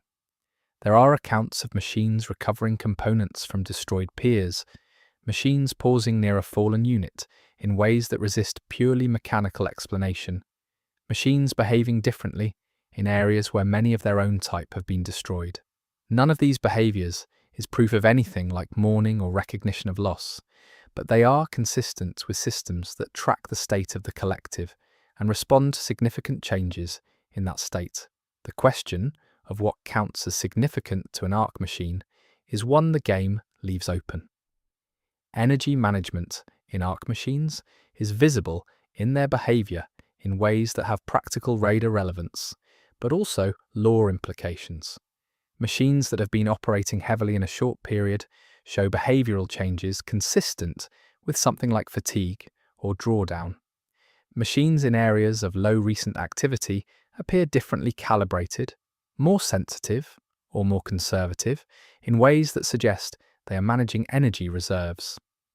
If the machines manage energy at an individual level in response to consumption and availability, that is a design feature that implies planners who expected conditions of extended operation without guaranteed resupply. The zones that Arc machines defend most intensively have specific characteristics that do not always align with what a human military mind would prioritize. Areas with no obvious strategic value to human observers are sometimes defended with greater force than former military installations. Areas with apparent tactical value are sometimes lightly monitored. What the machine deployment patterns optimize for, what the strategic logic behind the intensity distribution is one of the central unanswered questions in the game's lore. Understanding that logic, if it could be understood, would represent the most significant intelligence victory of the post-Cascade era. There are rare accounts of Arc machines engaging with non-human life in ways that diverge from their standard behavior toward humans. Certain animals produce no apparent machine response. Others produce responses that are disproportionate to any threat they could represent. This selectivity in non-human response is another piece of evidence that Arc machine targeting is not simply motion-based or heat-based, but involves more selective discrimination criteria. What those criteria are and why they apply differently to different species is something the game suggests without explaining. The weather sensitivity of certain Arc machine types has already been mentioned in passing, but it deserves more attention. The specific relationship between atmospheric conditions and machine behavior is not uniform across types, and the pattern of variation tells you something. The types most affected by weather conditions tend to be the ones that appear oldest or most worn, which could mean that weather sensitivity develops through operational wear, or that older machine types were designed with less weather tolerance than newer ones. Either reading suggests a history of machine development and refinement that occurred before the Cascade, which implies a significant period of planning and testing before the surface deployment. The distribution of Arc machines across the surface world is not even as noted. The density variation follows patterns that are partially, but not entirely explained by human activity distribution. Machines cluster where machines would be expected to cluster if they were responding to human targets. But there are secondary clusters with no obvious human activity explanation, areas of high machine density that are not near current or historical human activity centers. These secondary clusters are the strongest evidence that the machines are pursuing a purpose that exists independent of and prior to their occupation of the surface. They were not just sent here to suppress humanity. They were sent here to do something. The operational lifespan of Arc machines in field conditions appears to be significant. There are machines still active on the surface that, based on the damage and weathering visible on them, have been operating since the early Cascade period. A machine that has been in continuous operation for decades is either incredibly well designed, capable of self-repair, or periodically maintained by some system that is not obviously present but must be inferred. All three possibilities are interesting. A machine designed for decades of continuous operation without maintenance implies long-range planning by its designers. A machine capable of self-repair implies more biological analogy than is comfortable, and periodic invisible maintenance implies a support system that raiders have never directly observed. The tactile and material experience of handling Arc machine components is described consistently across salvage accounts. There is something about the surface texture of certain components, a quality in how they feel, that salvagers describe as off, as not right in a way they find difficult to articulate. The components are not unpleasant to handle in a dangerous or contaminating way. They are simply wrong in some sensory register that most people can feel, but none can precisely describe. This consistent report across many independent accounts suggests a real material property rather than psychological projection. What that property is and what it means is unclear. The scale variation across Arc machine types spans several orders of magnitude. The smallest Arc units are small enough to pass through standard door openings. The largest are large enough to dwarf pre-Cascade construction equipment. This scale range is not typical of any single industrial or military design tradition. Designing machines to work together across this range of scale is a significant engineering challenge, and the fact that Arc machines of vastly different sizes appear to coordinate effectively is another mark of sophisticated original design. The question of what problems this scale range was intended to solve tells you something about what the machines were built for. The underground detection capabilities of certain Arc machine types is a topic of significant practical and lore interest. There are accounts of machines responding to underground human presence in ways that suggest detection through solid ground, whether through acoustic vibration or some other sensory modality. The depth at which this detection is reliable is not consistent across accounts, which could mean that detection depth varies by a machine type, that detection capacity varies with ground composition, or that the accounts are not all describing the same phenomenon. What is consistent is that the underground is not as invisible to the machines as early bunker designers hoped. Arc machines that have been thoroughly destroyed, not just disabled but structurally reduced, leave residue with properties different from their intact selves. This transition in properties upon destruction, this change in what the machine is after it stops being what it was, is an overlooked detail that has both practical and philosophical implications. On the practical side, it affects salvage value and safety. On the philosophical side, it raises questions about what the machine state represented that the destroyed state does not. What was maintained by function that is lost in destruction? This is a question you do not ask about a toaster. The machines that raiders encounter and fight are not the only Arc machines that exist. There are references in multiple sources to machine types that have not been directly encountered in raider experience, but whose existence is inferred from evidence, from machine behavior patterns that imply direction by something not directly visible, from component signatures that do not match known types, from accounts at the edge of documented territory that describe machines operating in ways that do not fit known categories. The known machine taxonomy is probably an incomplete sample of the full range. What is not yet catalogued may be the most significant part. The behavior of Arc machines in the presence of certain technologies is specifically interesting. Pre-Cascade technologies of specific types, particularly those involving certain frequency ranges, produce machine responses that are disproportionate to their threat. A working radio produces a different machine response than a similar-sized inert object. This selectivity is not surprising in itself, but the specific frequencies and technology types that produce strong responses tell you something about what the machines are calibrated to respond to, and the calibration seems to predate human post-Cascade technology, suggesting it was set based on knowledge of human technology that existed before the machines arrived. The visual appearance of Arc machines in different conditions, in different light, at different levels of operational status, varies in ways that are aesthetically and informationally distinct. Fully active machines have a visual character that differs from dormant machines in ways beyond simple motion.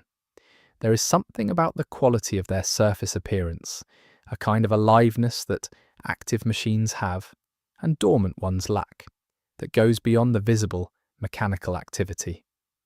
This quality is described in radar accounts with a consistency that suggests it is a real observed phenomenon rather than anthropomorphic projection, though the line between those two things is difficult to establish firmly.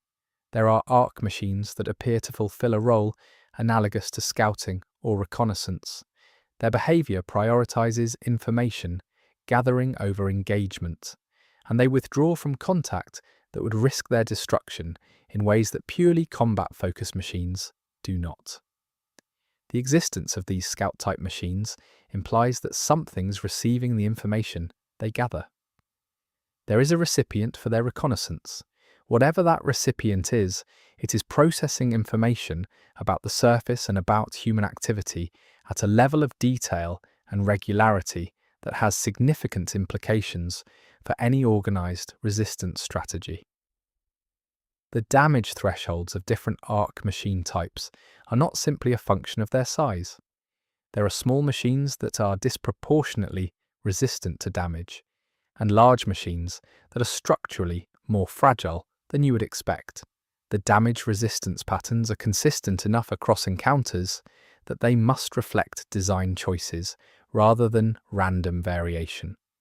The specific patterns of what is easy to damage and what is not suggest that the designers prioritized the protection of specific systems within each machine type. What those protected systems are and why they were prioritized tells you something about what the machines value about themselves. The presence of Arc machines in caves and underground natural formations is documented but uncommon. When underground natural formations do contain machines, the machine types present tend to be different from surface types, smaller, more maneuverable, and with sensory systems that suggest adaptation for low-light, acoustically complex environments. The existence of these underground adapted types reinforces the idea that the machine toolkit was designed comprehensively for a range of environments, including environments that might not have been relevant if the mission was simply surface suppression. The collective behavior of large numbers of ARC machines in proximity to each other is qualitatively different from the behavior of individual units or small groups. When machine density crosses certain thresholds, patterns emerge that are not predictable from individual machine behavior alone. These emergent collective behaviors are poorly understood and rarely documented because they are mostly observed in conditions that are extremely dangerous for human observers. The accounts that exist describe something that feels less like coordinated machines and more like a single system expressing complex behavior, which is both accurate and deeply uncomfortable to contemplate. ARC machines do not appear to sleep or rest in any conventional sense. They operate continuously, but there are periods of reduced activity that various accounts have noted, not tied to obvious operational triggers, that suggest either a maintenance cycle built into their programming or a command-level decision to reduce surface activity for periods.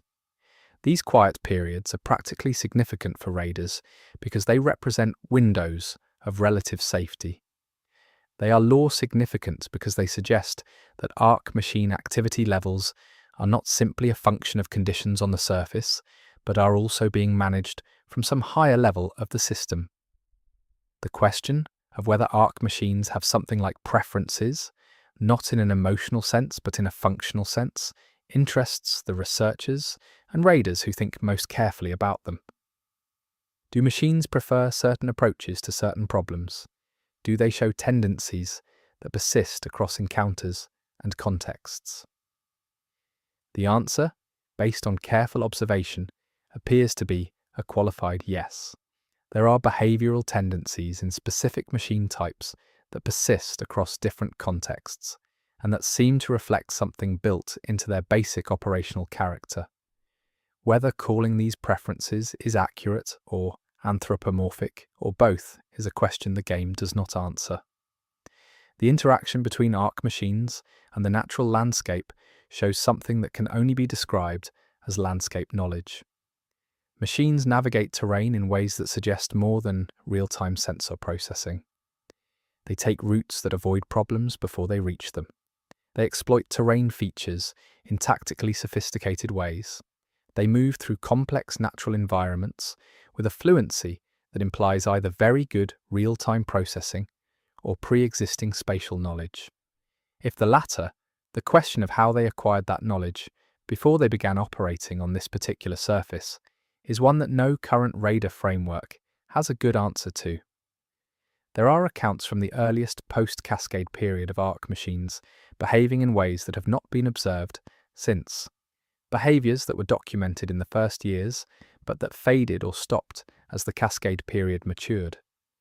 What these early Cascade-specific behaviors were, and why they stopped, whether they were related to an initial deployment phase, whether they were responses to conditions that no longer exist, whether they represent a different operational mode that might return under the right conditions, is a topic of speculation in the most experienced circles of surface researchers. The early accounts are few and fragmentary, and their interpretation is contested. The ARC machines are, in the final analysis, the most important mystery in ARC Raiders, and the game handles that mystery with the respect it deserves. They are never over-explained. They are never reduced to a simple category of villain or obstacle. They are presented as they would be experienced by people who live in their shadow and study them from necessity without ever fully understanding them. The discomfort that comes from looking at the machines closely and finding that the looking does not resolve into a clean answer is precisely the discomfort the game intends. Understanding that discomfort is part of understanding the game. Chapter 5. The Raider Identity and the Culture of the Surface-Born. The Raiders in ARC Raiders are not simply a gameplay category. They are a culture a tradition, and in some senses a philosophy. The people who choose to go to the surface, to operate in a world that actively tries to kill them, have developed a way of being in that world that is distinct from anything the underground has produced. Understanding that culture, what it values, what it fears, what it has made of the impossible situation it inhabits, is one of the most rewarding aspects of the game world. The decision to become a raider is one of the more interesting social phenomena in the underground world. It is not purely economic, though economics are part of it. Raiders face genuine mortal danger on every surface run, and the compensation they receive, while valuable, is not so dramatically better than other available underground livelihoods as to make the risk purely rational. Something else drives the choice for many raiders, something that the economic analysis does not capture. What that something is differs by individual, but it forms a pattern when you look at enough cases. For some raiders, the choice is about resource access to things that only the surface has. The surface is the only source of certain materials and technologies, and the people who retrieve them have a specific kind of power in the underground economy. For others, the choice is about status. Raiders occupy a distinct social position in underground communities, one that carries both respect and the complications that come with being seen as expendable by some and heroic by others. For still others, the choice is harder to articulate, something closer to a pull toward the surface that has less to do with what they will find there and more to do with the act of going. The experience of the first surface run is documented in enough accounts to identify consistent patterns. The preparation beforehand is always described as thorough, regardless of what happens after. The experience of first emergence into surface conditions, the light, the air, the scale, is consistently described as overwhelming even by people who thought they were prepared. The first encounter with arc machine presence is described as more and less frightening than expected in different accounts, depending on what the person had been told and what they actually faced. And the return to the underground, after even a brief first run, is described with surprising frequency as the most difficult part. The community of raiders within any given underground settlement has its own internal structure and hierarchy. This hierarchy does not always align with official community rankings, and in some cases is in productive tension with it. The things that give status within raider culture, operational experience, navigational knowledge of specific surface zones, particular technical skills, proven reliability under pressure, are different from the things that give status in the broader underground community. A person who is high status in raider terms may be socially peripheral in underground terms, and vice versa. The mentorship tradition in raider culture is one of its most important institutional features. Experienced raiders taking on newer ones for their first surface runs is a practice that has saved more lives than any equipment innovation. The knowledge transmitted in this mentorship is not primarily technical, though technical instruction is part of it. The more important transmission is behavioral and attitudinal. How to move, how to read the environment, how to make decisions when decisions need to be made faster than formal deliberation allows. This transmitted knowledge is practical wisdom of the highest order, and it is expensive, bought with the experience of people who took risks so that others could learn from them.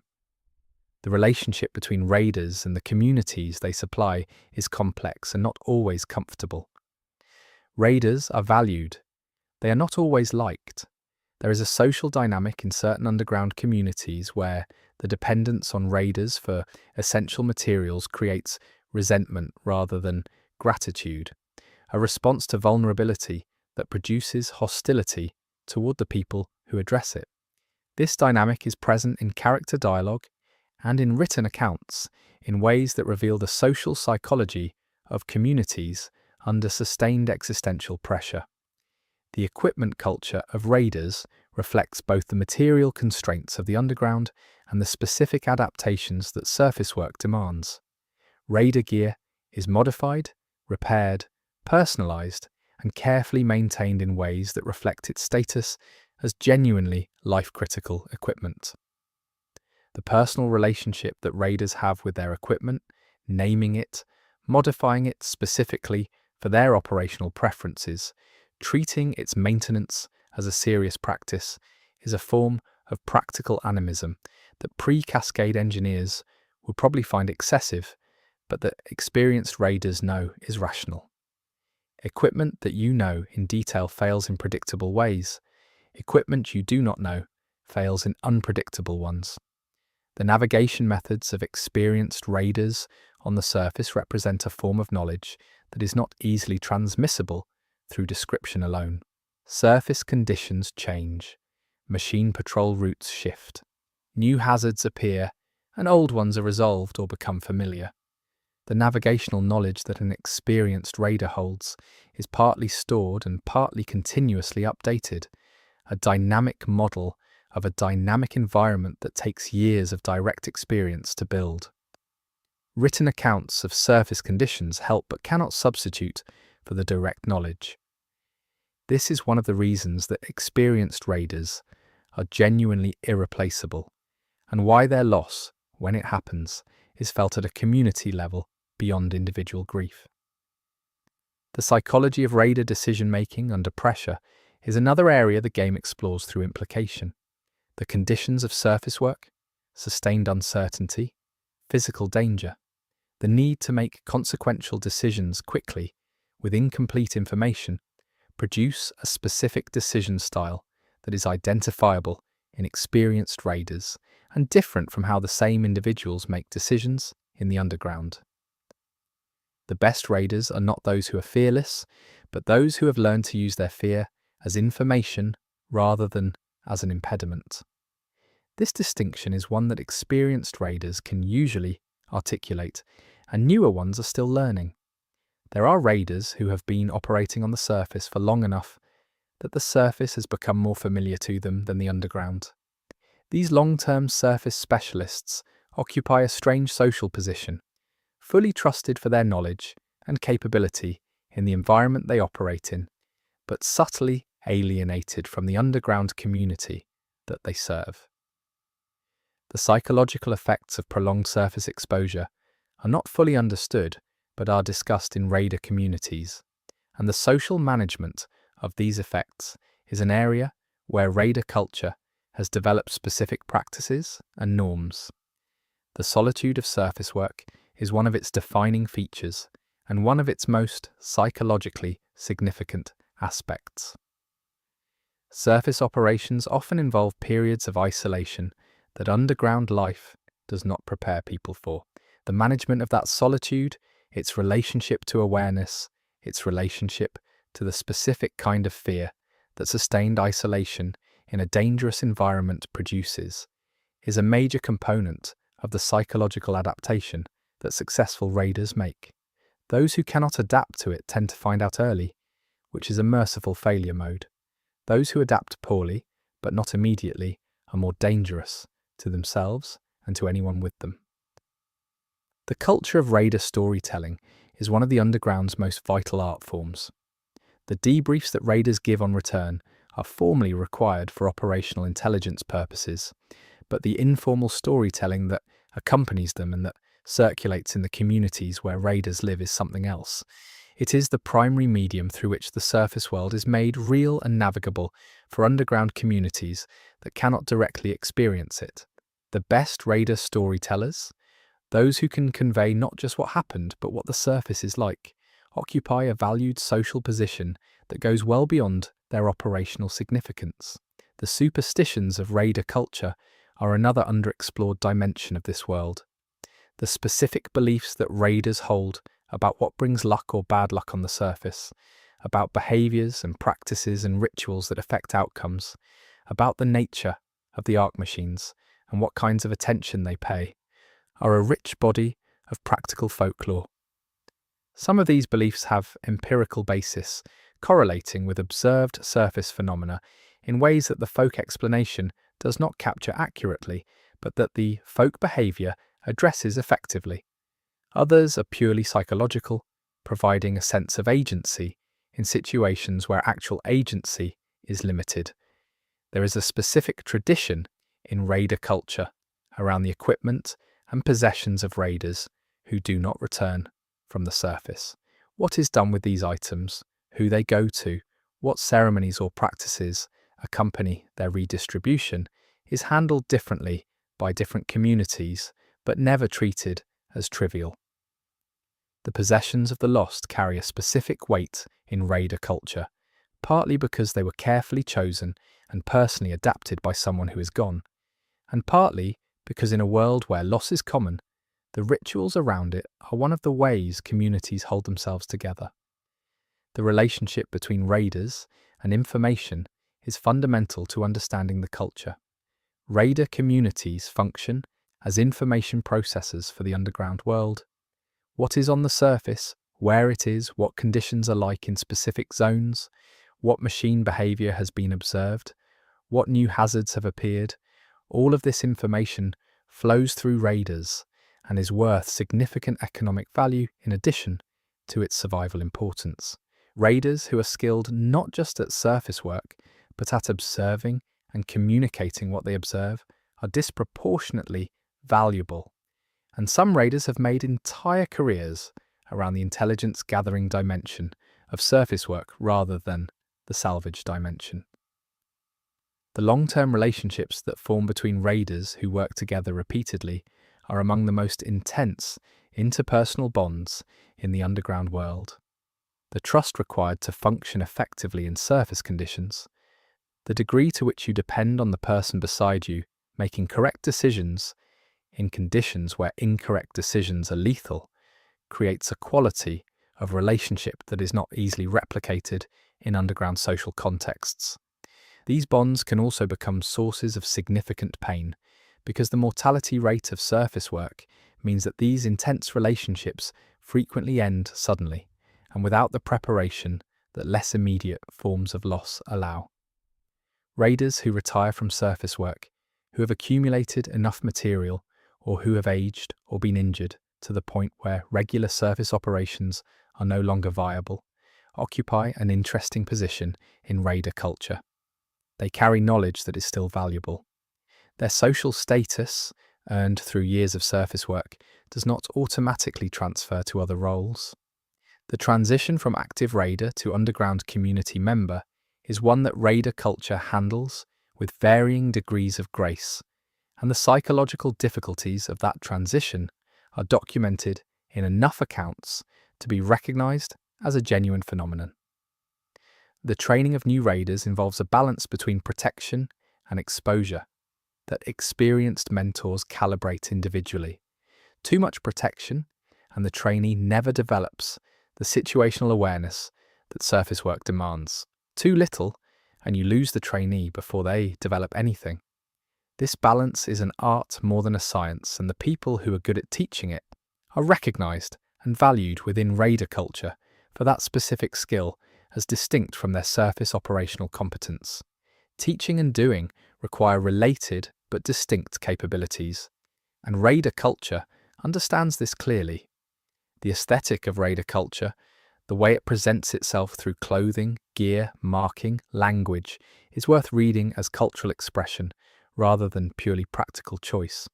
Raiders who have the freedom to customize their presentation do so in ways that communicate specific things about their identity, their operational specialty, their community affiliation, their philosophy of surface work.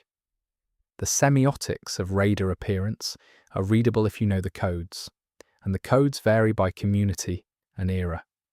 This aesthetic complexity is consistent with a culture that has developed over significant time and that takes identity seriously despite or because of the mortal conditions in which that identity is forged.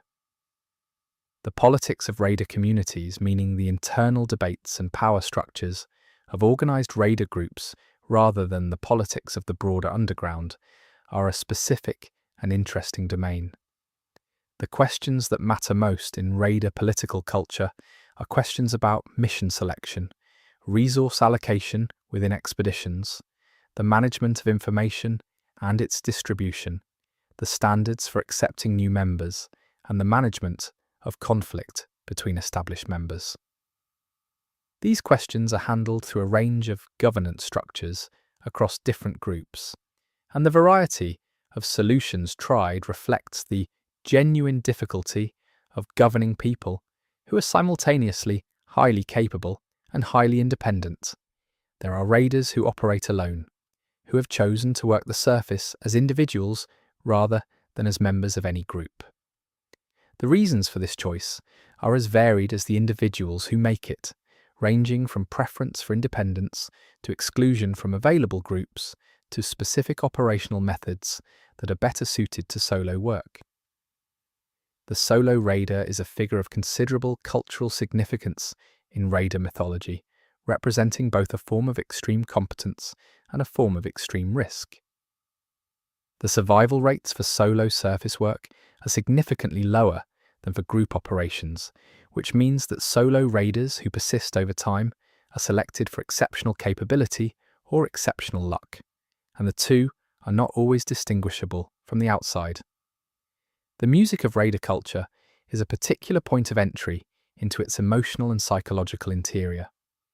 The songs that raiders make and share, the specific themes and imagery they return to, the function that music serves in the context of surface work and underground recovery, all of this is embedded in the game world in quiet ways. Music about the surface tends to be honest about its danger and also honest about its strange pull. Music about the underground tends to be warmer in tone, more explicitly about belonging and community, more about what is worth protecting. The two bodies of music reflect the two halves of raider experience. The relationship between raiders and the machines they fight is not purely adversarial. There is a specific kind of knowledge that comes from sustained engagement with a particular adversary, a knowledge that is not affection and not respect, but something in between. Experienced raiders know the machines they encounter with an intimacy born of necessity. They know individual machine behaviors, zone-specific machine patterns, the signatures that distinguish one type from another. This knowledge is relational in a way that the word enemy does not fully capture. It is more like the knowledge of weather, intimate and practical and partly irreducible to language. There are raiders who have developed specific expertise in arc machine behavior analysis, people who spend their surface time not primarily gathering material, but gathering behavioral data. These machine watchers are a recognized category in raider culture, valued for the operational intelligence they generate, and regarded with a mixture of admiration and concern for what sustained machine watching does to a person over time. The machine watchers who've been doing it longest tend to describe their subject in ways that the less experienced find unsettling. The language they use has shifted from tactical to something more like interpretive, which may reflect expertise or may reflect something else.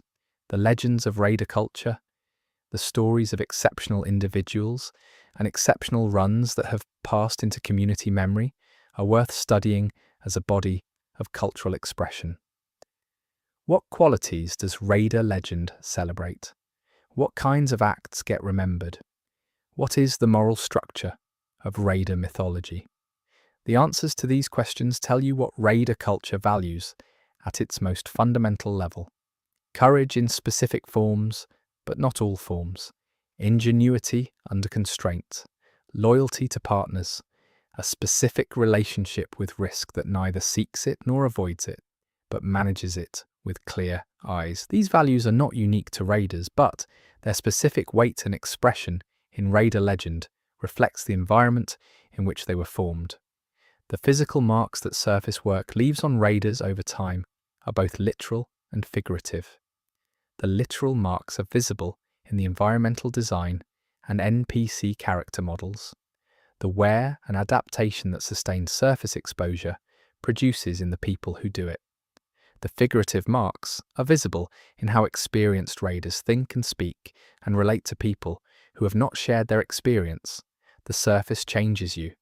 This is stated in various forms throughout the game world, and it is stated by people who mean it descriptively rather than poetically.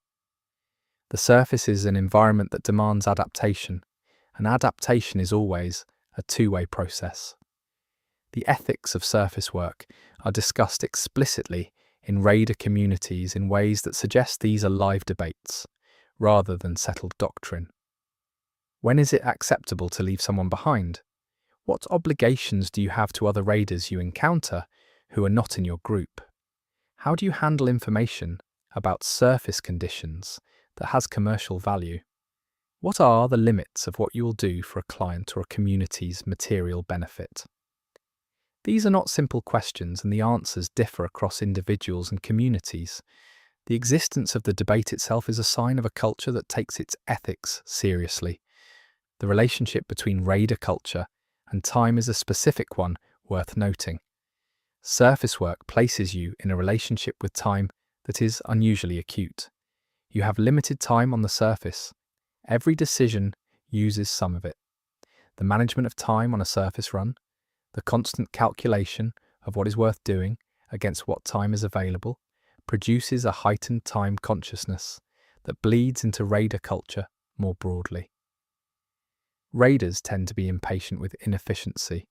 They tend to have strong intuitions about priority. They tend to resist indefinite discussion of questions that could be resolved by action.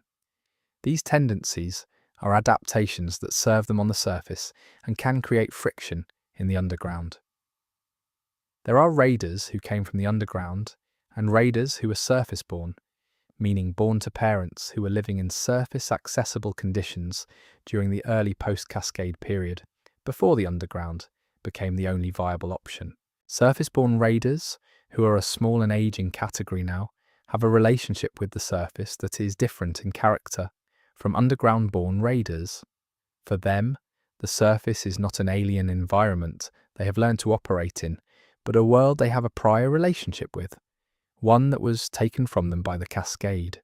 This prior relationship shapes how they experience surface work in ways that underground-born raiders sometimes find hard to understand. The identity of raider is not only an occupational identity, but a community identity, a set of shared references and experiences and values that creates belonging in a world where belonging is not easily maintained. Raiders who lose the ability to do surface work due to injury or age often describe the loss of the identity as a secondary loss that compounds the primary one.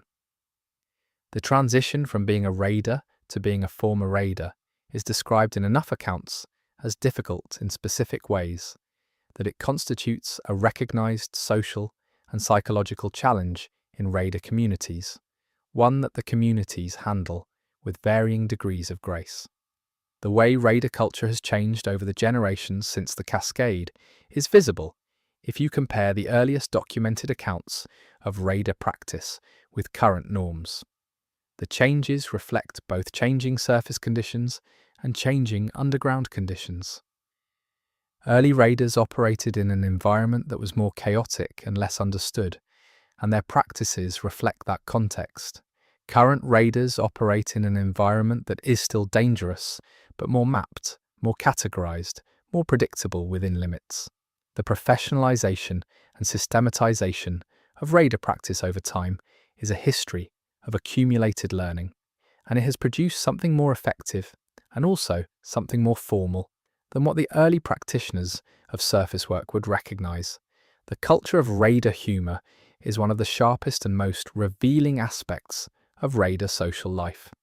Raider humor is dry, fast, and runs heavily toward irony and understatement.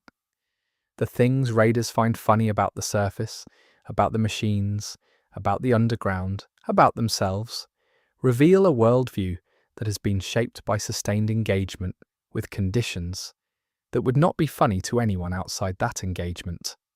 The inside quality of raider humor is part of its social function, creating and marking a community of those who understand through shared reference to experiences that are genuinely not universal.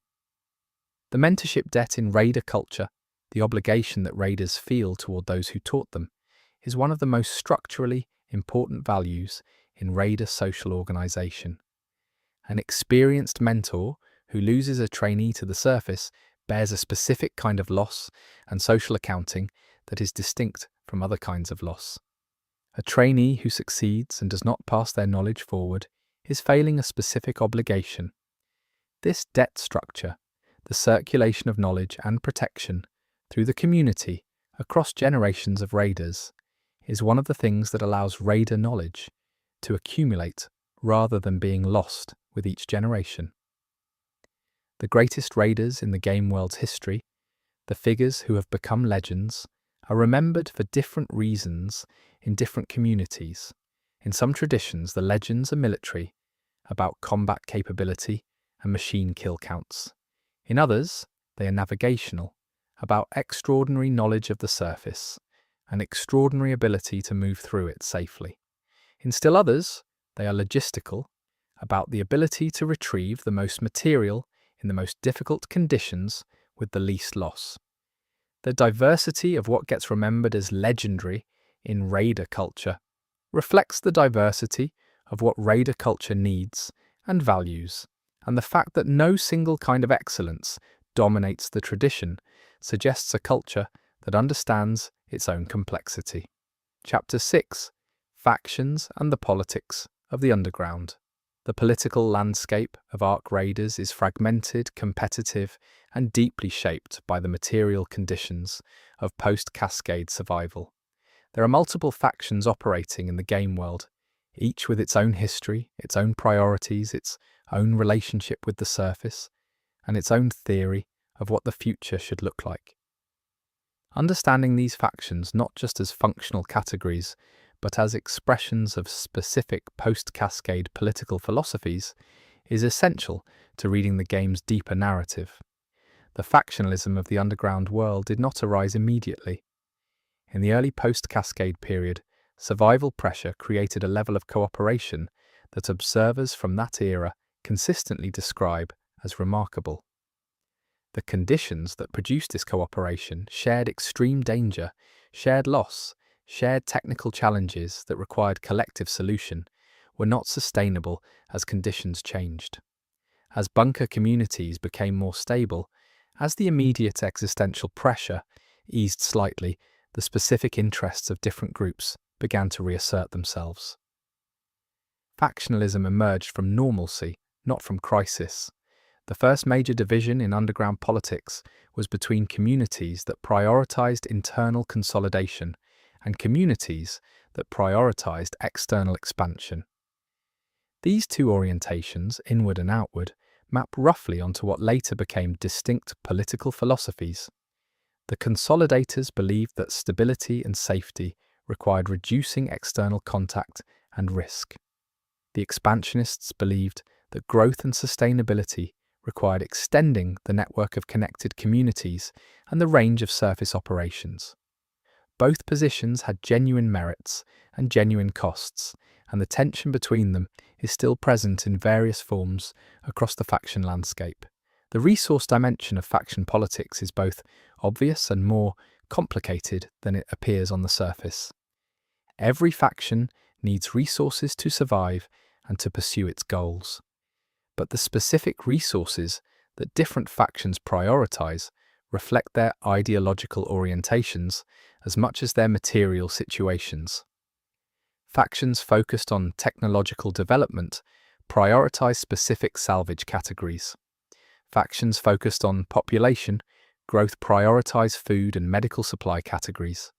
Factions focused on military capacity prioritize weapons and raw materials. The patterns of resource prioritization are one of the most direct windows into faction values.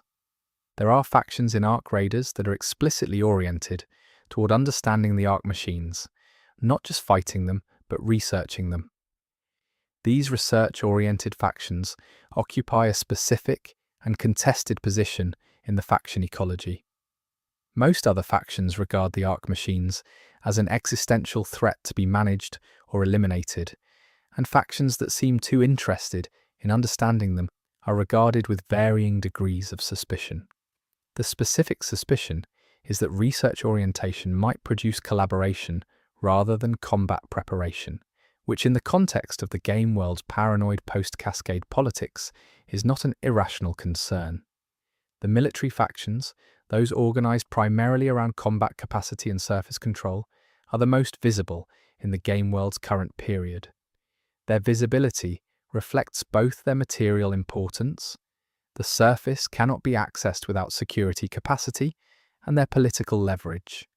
Control of security means control of access, means control of resources, means political power. The military factions are not monolithic.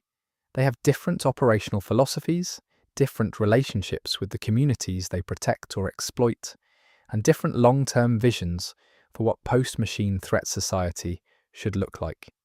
The governance factions, those focused on the political organization of underground life, are less visible in gameplay but more important for understanding the game world's social structure.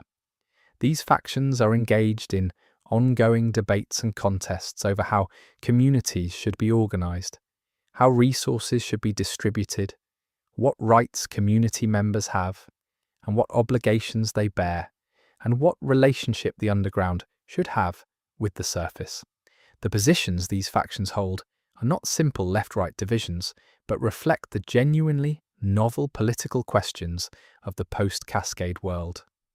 The knowledge factions, those centered on the accumulation and management of information and technical expertise, are in some ways the most powerful actors in the underground world, despite their relatively low profile in the game's conflict narrative. Control of knowledge, in a world where certain technical capabilities are the difference between survival and death, is a form of power that is both more durable and more flexible than military or resource power. The knowledge factions understand this and have built their strategies around it. The trader factions, those organized around the movement of goods and information between communities, occupy a unique position in the faction ecology. They are simultaneously indispensable because the underground economy depends on the networks they maintain, and politically problematic because their interests are served by maintaining fragmentation rather than integration. A unified underground would reduce the value of intermediary trade. A fragmented underground gives traders permanent structural advantage. This structural interest colors the political behavior of trader factions in ways that are not always acknowledged but are visible to careful observers.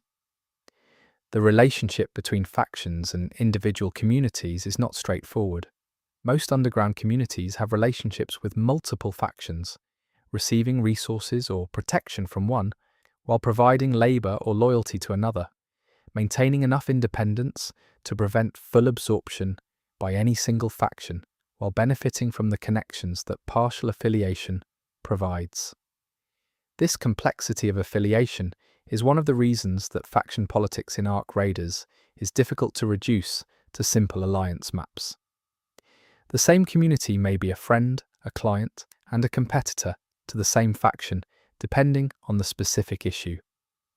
The historical grievances that structure faction relationships are as important as the current interests. Certain factional rivalries have roots in early post-Cascade events that most current faction members know only as legend or official history. The way those foundational events are remembered and narrated varies by faction, and the variance is not random. Each faction's version of its own origin and its rival's origins reflects its current self-presentation and its current political interests. History in the underground is not purely academic. It is political, and the politics are live. There are factions that span multiple underground communities with members and representatives across a broad geographic range. These inter-community factions have different characteristics from community-specific factions. They have greater material reach. They have greater political leverage.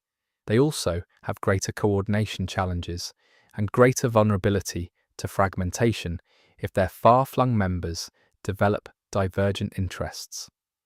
The management of factional coherence across physical distance and communication constraints is one of the more impressive organizational achievements of the post-Cascade world when it works, and one of the more dramatic failures when it does not. The military faction's relationship with non-military communities is a permanent tension in the underground world. Security is a collective good that requires concentrated sacrifice to produce. The communities that benefit from military protection without providing military resources are a source of ongoing resentment in military faction culture. This resentment occasionally produces explicit conflict and more often produces the quiet accumulation of political leverage that eventually cashes out in ways that the non-military communities find unwelcome. The politics of security provision are among the most complex in the underground world. The succession question is a live issue in several major factions. The mechanisms by which leadership transitions in faction organizations are not always clear, and in some cases, they are not settled. Factions that have developed clear succession norms are more politically stable, but sometimes less adaptive. Factions with contested succession are more politically volatile, but sometimes more responsive to changing conditions. The succession crises that have marked certain factions' histories are among the most significant events in underground political history, and their resolution or irresolution has shaped faction character in ways that persist. The role of ideology in faction identity is something the game takes seriously. The factions in Ark Raiders are not purely interest groups. They have beliefs about the nature of the Ark machine threat, about what human society should look like, about what the goals of the post-Cascade project are, about what it means to survive well rather than just survive. These beliefs matter to faction members in ways that are not reducible to material interest. They shape how factions make decisions that go against short-term interest for long-term consistency. They explain behaviors that pure interest analysis cannot. The women, children, and non-combatant populations of faction communities are often invisible in the political narrative of factions, but are the material basis of everything factions do. Faction politics is presented by faction actors in terms of leadership, strategy, and conflict, but the actual work of sustaining faction communities is done by people who are not primarily raiders or soldiers or political operators. The relationship between the political and military face of factions and their civilian interior is one of the less examined but more important aspects of underground political structure. There are factions that have made explicit deals or arrangements with Ark machine behavior, not with the machines themselves, but with the fact of machine presence. These factions have built their strategies around accepting that the machines are a permanent feature and developing ways of working within that constraint rather than against it. This accommodation position is controversial across the underground world and is characterized in multiple ways by different political actors, sometimes as pragmatic realism, sometimes as collaboration with an enemy, sometimes as a kind of defeat that has been rationalized into a strategy. The information warfare dimension of faction politics is one of the most sophisticated aspects of the underground political world. Factions engage in systematic efforts to shape what their own members and outside communities believe about the faction's capabilities, intentions, and successes. The information environment in the underground is heavily managed by political actors, and the management is skilled enough that the manipulation is not always obvious. What raiders bring back from the surface in terms of information is particularly subject to this management, because surface intelligence is hard to verify and enormously politically significant. The faction alliance system is in constant motion. Alliances form, break, and reform in response to changing conditions, and the pace of change is faster than the communication infrastructure of the underground can always track. This means that communities on the periphery of the faction network often have outdated maps of the political landscape, which creates both miscommunication and opportunity for manipulation by well-connected actors. The political geography of the underground is genuinely difficult to know in real time, which is itself a form of political power for those who can navigate the uncertainty. The question of what the factions are ultimately trying to achieve, beyond the immediate politics of the present moment, is one that faction ideology addresses and faction practice sometimes ignores. The stated long-term goals of the major factions are varied and in some cases mutually incompatible. A future in which one faction's vision is fully realized would likely look very different from a future in which another's is. The long-term incompatibility of faction visions is one of the deeper sources of instability in the underground political world, a conflict of futures that the shared present has so far managed to defer. The relationship between raider culture and faction affiliation is complicated. Raiders are essential to faction resource acquisition and therefore political power, but raider culture has its own values and its own identity that do not always align well with faction political requirements. Raiders who are deeply embedded in faction structures sometimes describe a tension between their identity as raiders, with all the specific values that implies, and their identity as faction members, which requires different kinds of loyalty and different kinds of behaviour. The management of this tension is a personal negotiation that most raiders navigate continuously. The leadership figures of the major factions are presented in the game world as humans with specific histories, specific relationships, specific decisions behind them. They are not archetypes, they are characters, and as characters they have both the virtues and the flaws of people, shaped by particular experiences in a particular world. Understanding the faction leadership means understanding both the political positions they hold and the personal histories that made those positions make sense to them. The two are not always separable. There are minor factions, smaller and less politically significant than the major players, that occupy specific niches in the underground political ecology. These minor factions are sometimes more interesting from a lore perspective than the major ones because they represent positions and philosophies that the major factions have crowded out or absorbed or competed into marginality. The persistence of minor factions under competitive pressure tells you something about the genuine diversity of human responses to the post-Cascade world that cannot be fully accommodated within the major faction frameworks.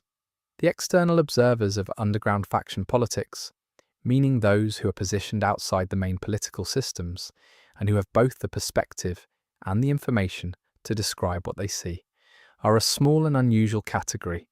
Raiders with unusually broad geographic range, traders who move between communities, scholars of a kind, people who have made it their work to understand the political landscape.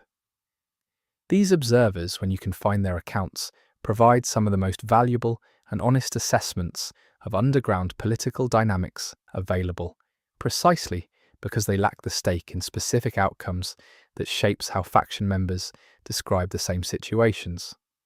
The cultural production that factions sponsor and support is a reflection of their political values and their social goals.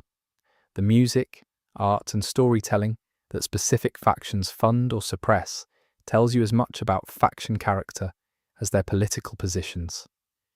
Factions that support art, that celebrates collective sacrifice and shared purpose, are expressing a specific set of values. Factions that support art celebrating individual achievement and competitive excellence are expressing different ones. The cultural politics of the underground are less visible than the military and resource politics, but no less real. The children of faction communities grow up embedded in specific factional worldviews from birth. The process by which faction identity is transmitted across generations, what it is that faction children are taught about the world and about their faction's place in it, is a fundamental mechanism of factional persistence.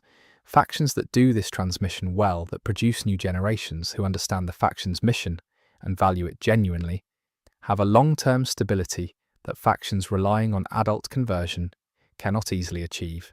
The educational and cultural practices of factions are therefore political instruments of the first order. The future of the faction system in Ark Raiders is not written. The current equilibrium, such as it is not stable in any long-term sense. The conditions that maintain the current balance are themselves changing as surface conditions shift, as populations and resources change, as new information arrives and old certainties dissolve. What the underground political world will look like in a generation is not predictable, but the directions of change are readable in the current tensions, the things that are under the most stress, the alliances that are most strained, the ideological fault lines that are widest. The underground political world is one of the most dynamic and underexplored dimensions of Ark Raiders, and the game has built it with enough depth that its future feels genuinely open. Chapter 7: Weapons, Technology, and the Logic of Salvage. The technological landscape of Ark Raiders is one of the most carefully constructed aspects of the game world. The weapons, tools, and systems that Raiders use are not simply a gameplay equipment list. They are a record of human ingenuity under conditions of profound resource scarcity, a record of adaptation and improvisation that tells a story about what post-Cascade humanity has learned to do with what it has. The pre-Cascade weapons in the game world are a starting point for understanding the trajectory of post-Cascade technology. The weapons that existed before the Cascade were designed for pre-Cascade threats and pre-Cascade manufacturing conditions. Some of them remain effective against Ark machines, others do not. The pattern of what works and what does not is itself informative, because it tells you something about what Ark machines were designed to resist and what they were not. The machines were not designed with the specific awareness of every pre-Cascade human weapon, but certain design choices clearly anticipate certain categories of threat. The improvised weapons and modifications visible in the game world represent the first generation of post-Cascade weapon development. These are the tools made in the period when people were working with whatever they had, without the time or resources for systematic development. The improvisation visible in these designs is remarkable in its ingenuity and also in its specificity. People learned quickly what specific properties were relevant to Ark machine engagement. The improvised weapons that survived and became templates for later development are the ones that got the specific relevant properties right, often through trial and error that was costly in human terms. The development of weapons specifically designed for Ark machine engagement is a distinct phase of post-Cascade technology, and the products of this phase are recognizably different from both pre-Cascade weapons and the improvised transitional designs.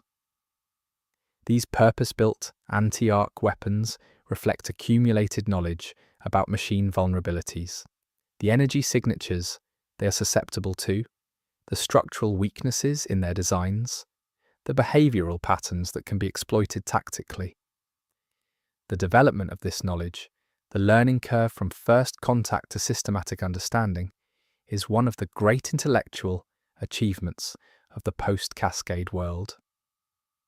The energy systems that power post-Cascade Raider technology have a specific relationship with Ark machine components.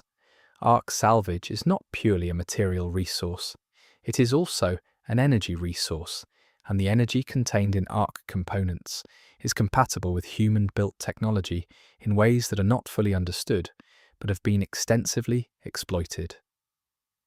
The engineering traditions that developed around working with Ark energy are among the most specialized and closely guarded in the underground, representing years of accumulated knowledge about systems that behave in ways that pre-Cascade energy engineering did not anticipate.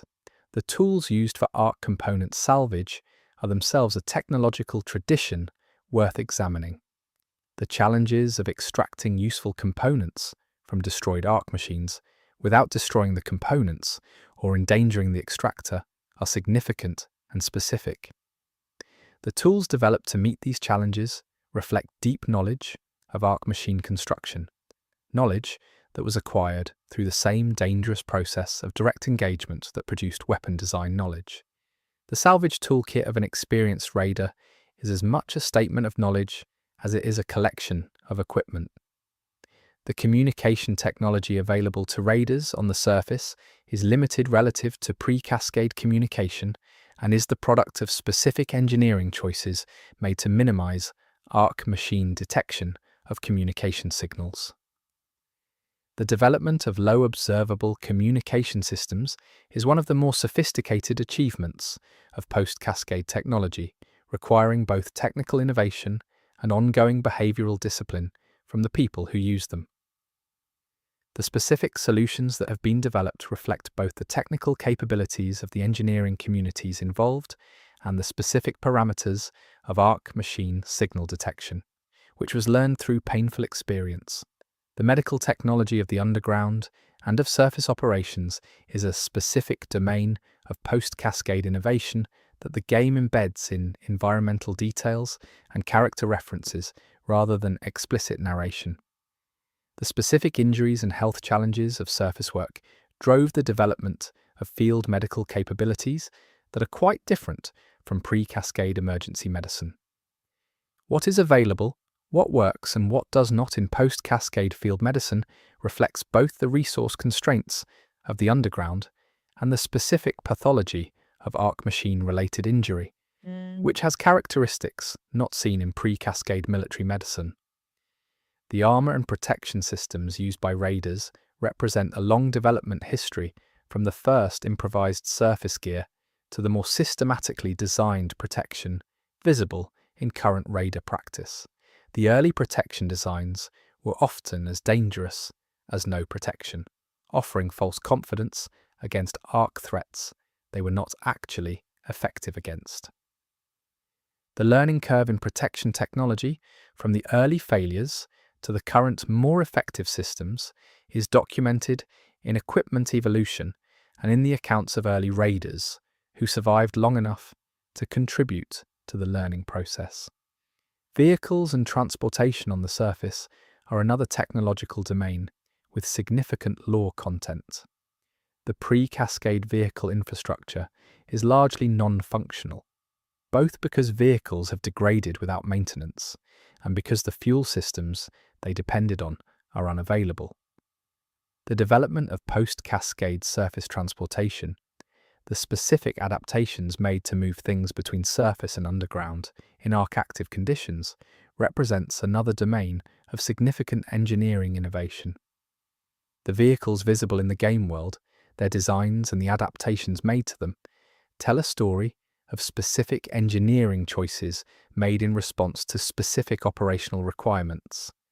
The logistics of surface operations, the systems that allow surface runs to be planned, executed, and resupplied, represent an organizational technology as important as any physical tool. The development of operational protocols for surface work, the norms and procedures that have become standard in raider culture, are the product of accumulated learning about what works and what kills you. These operational technologies are not written on any equipment list, but they are present in the behavior of experienced raiders and in the accounts of how raider practice has developed over time.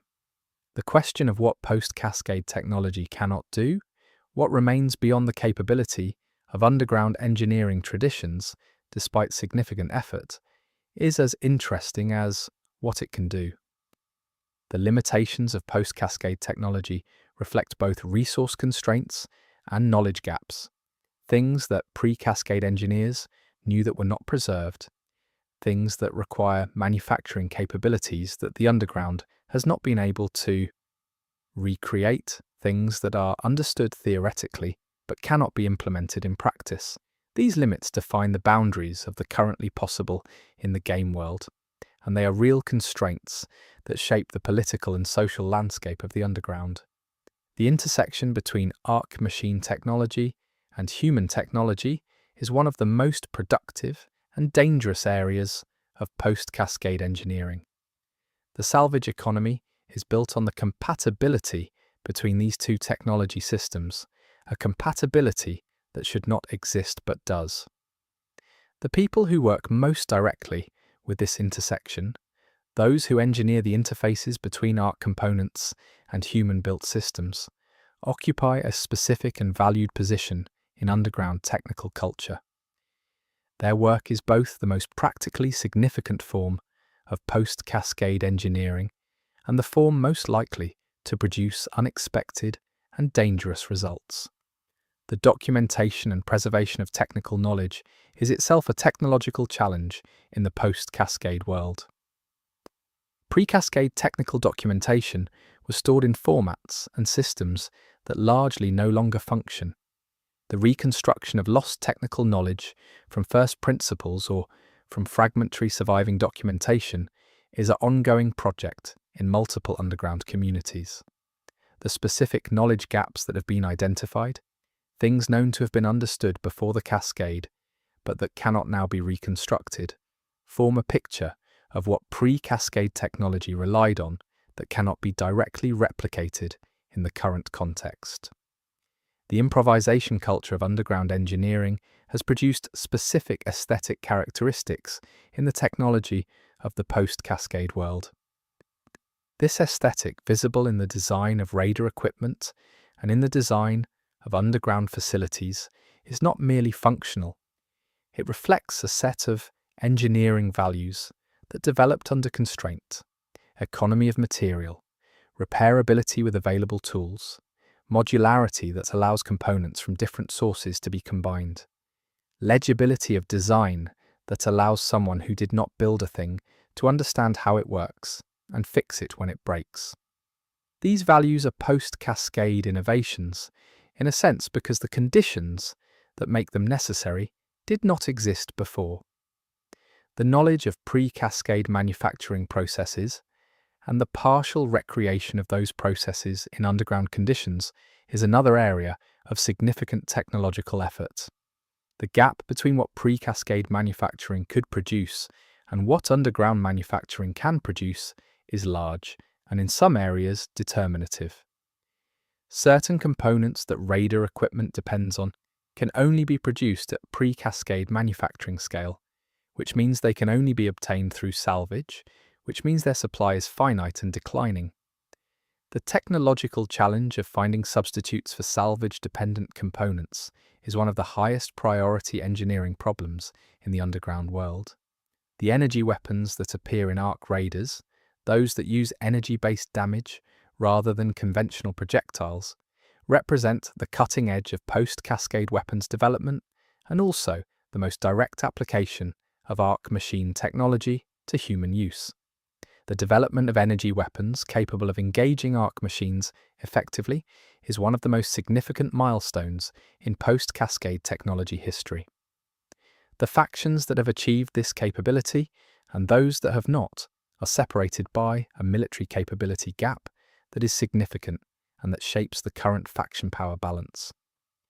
The workshop culture of underground communities is one of the most vibrant aspects of post-Cascade technical civilization. The workshops where raiders bring equipment for repair and modification, where engineers work on new designs and solve specific operational problems, are centers of both technical and social life in underground communities. The knowledge that circulates in these workshops, the informal exchange of technical insights that supplements the more formal knowledge transmission systems, is one of the primary drivers of post-Cascade technological progress. The workshop is where the theory and the practical experience of surface work meet and produce new capability. The economics of technology in the underground world are complex and worth examining. Technical capability is power, as noted, but the distribution of technical capability across the underground is not even, and the political implications of the uneven distribution are significant. Communities and factions with superior technical resources have advantages that compound over time. Those without superior technical resources must compensate through other means, through numbers, through geographical position, through information advantage, or through alliances. The technology gap is one of the primary drivers of underground political dynamics. The environmental technology of the bunkers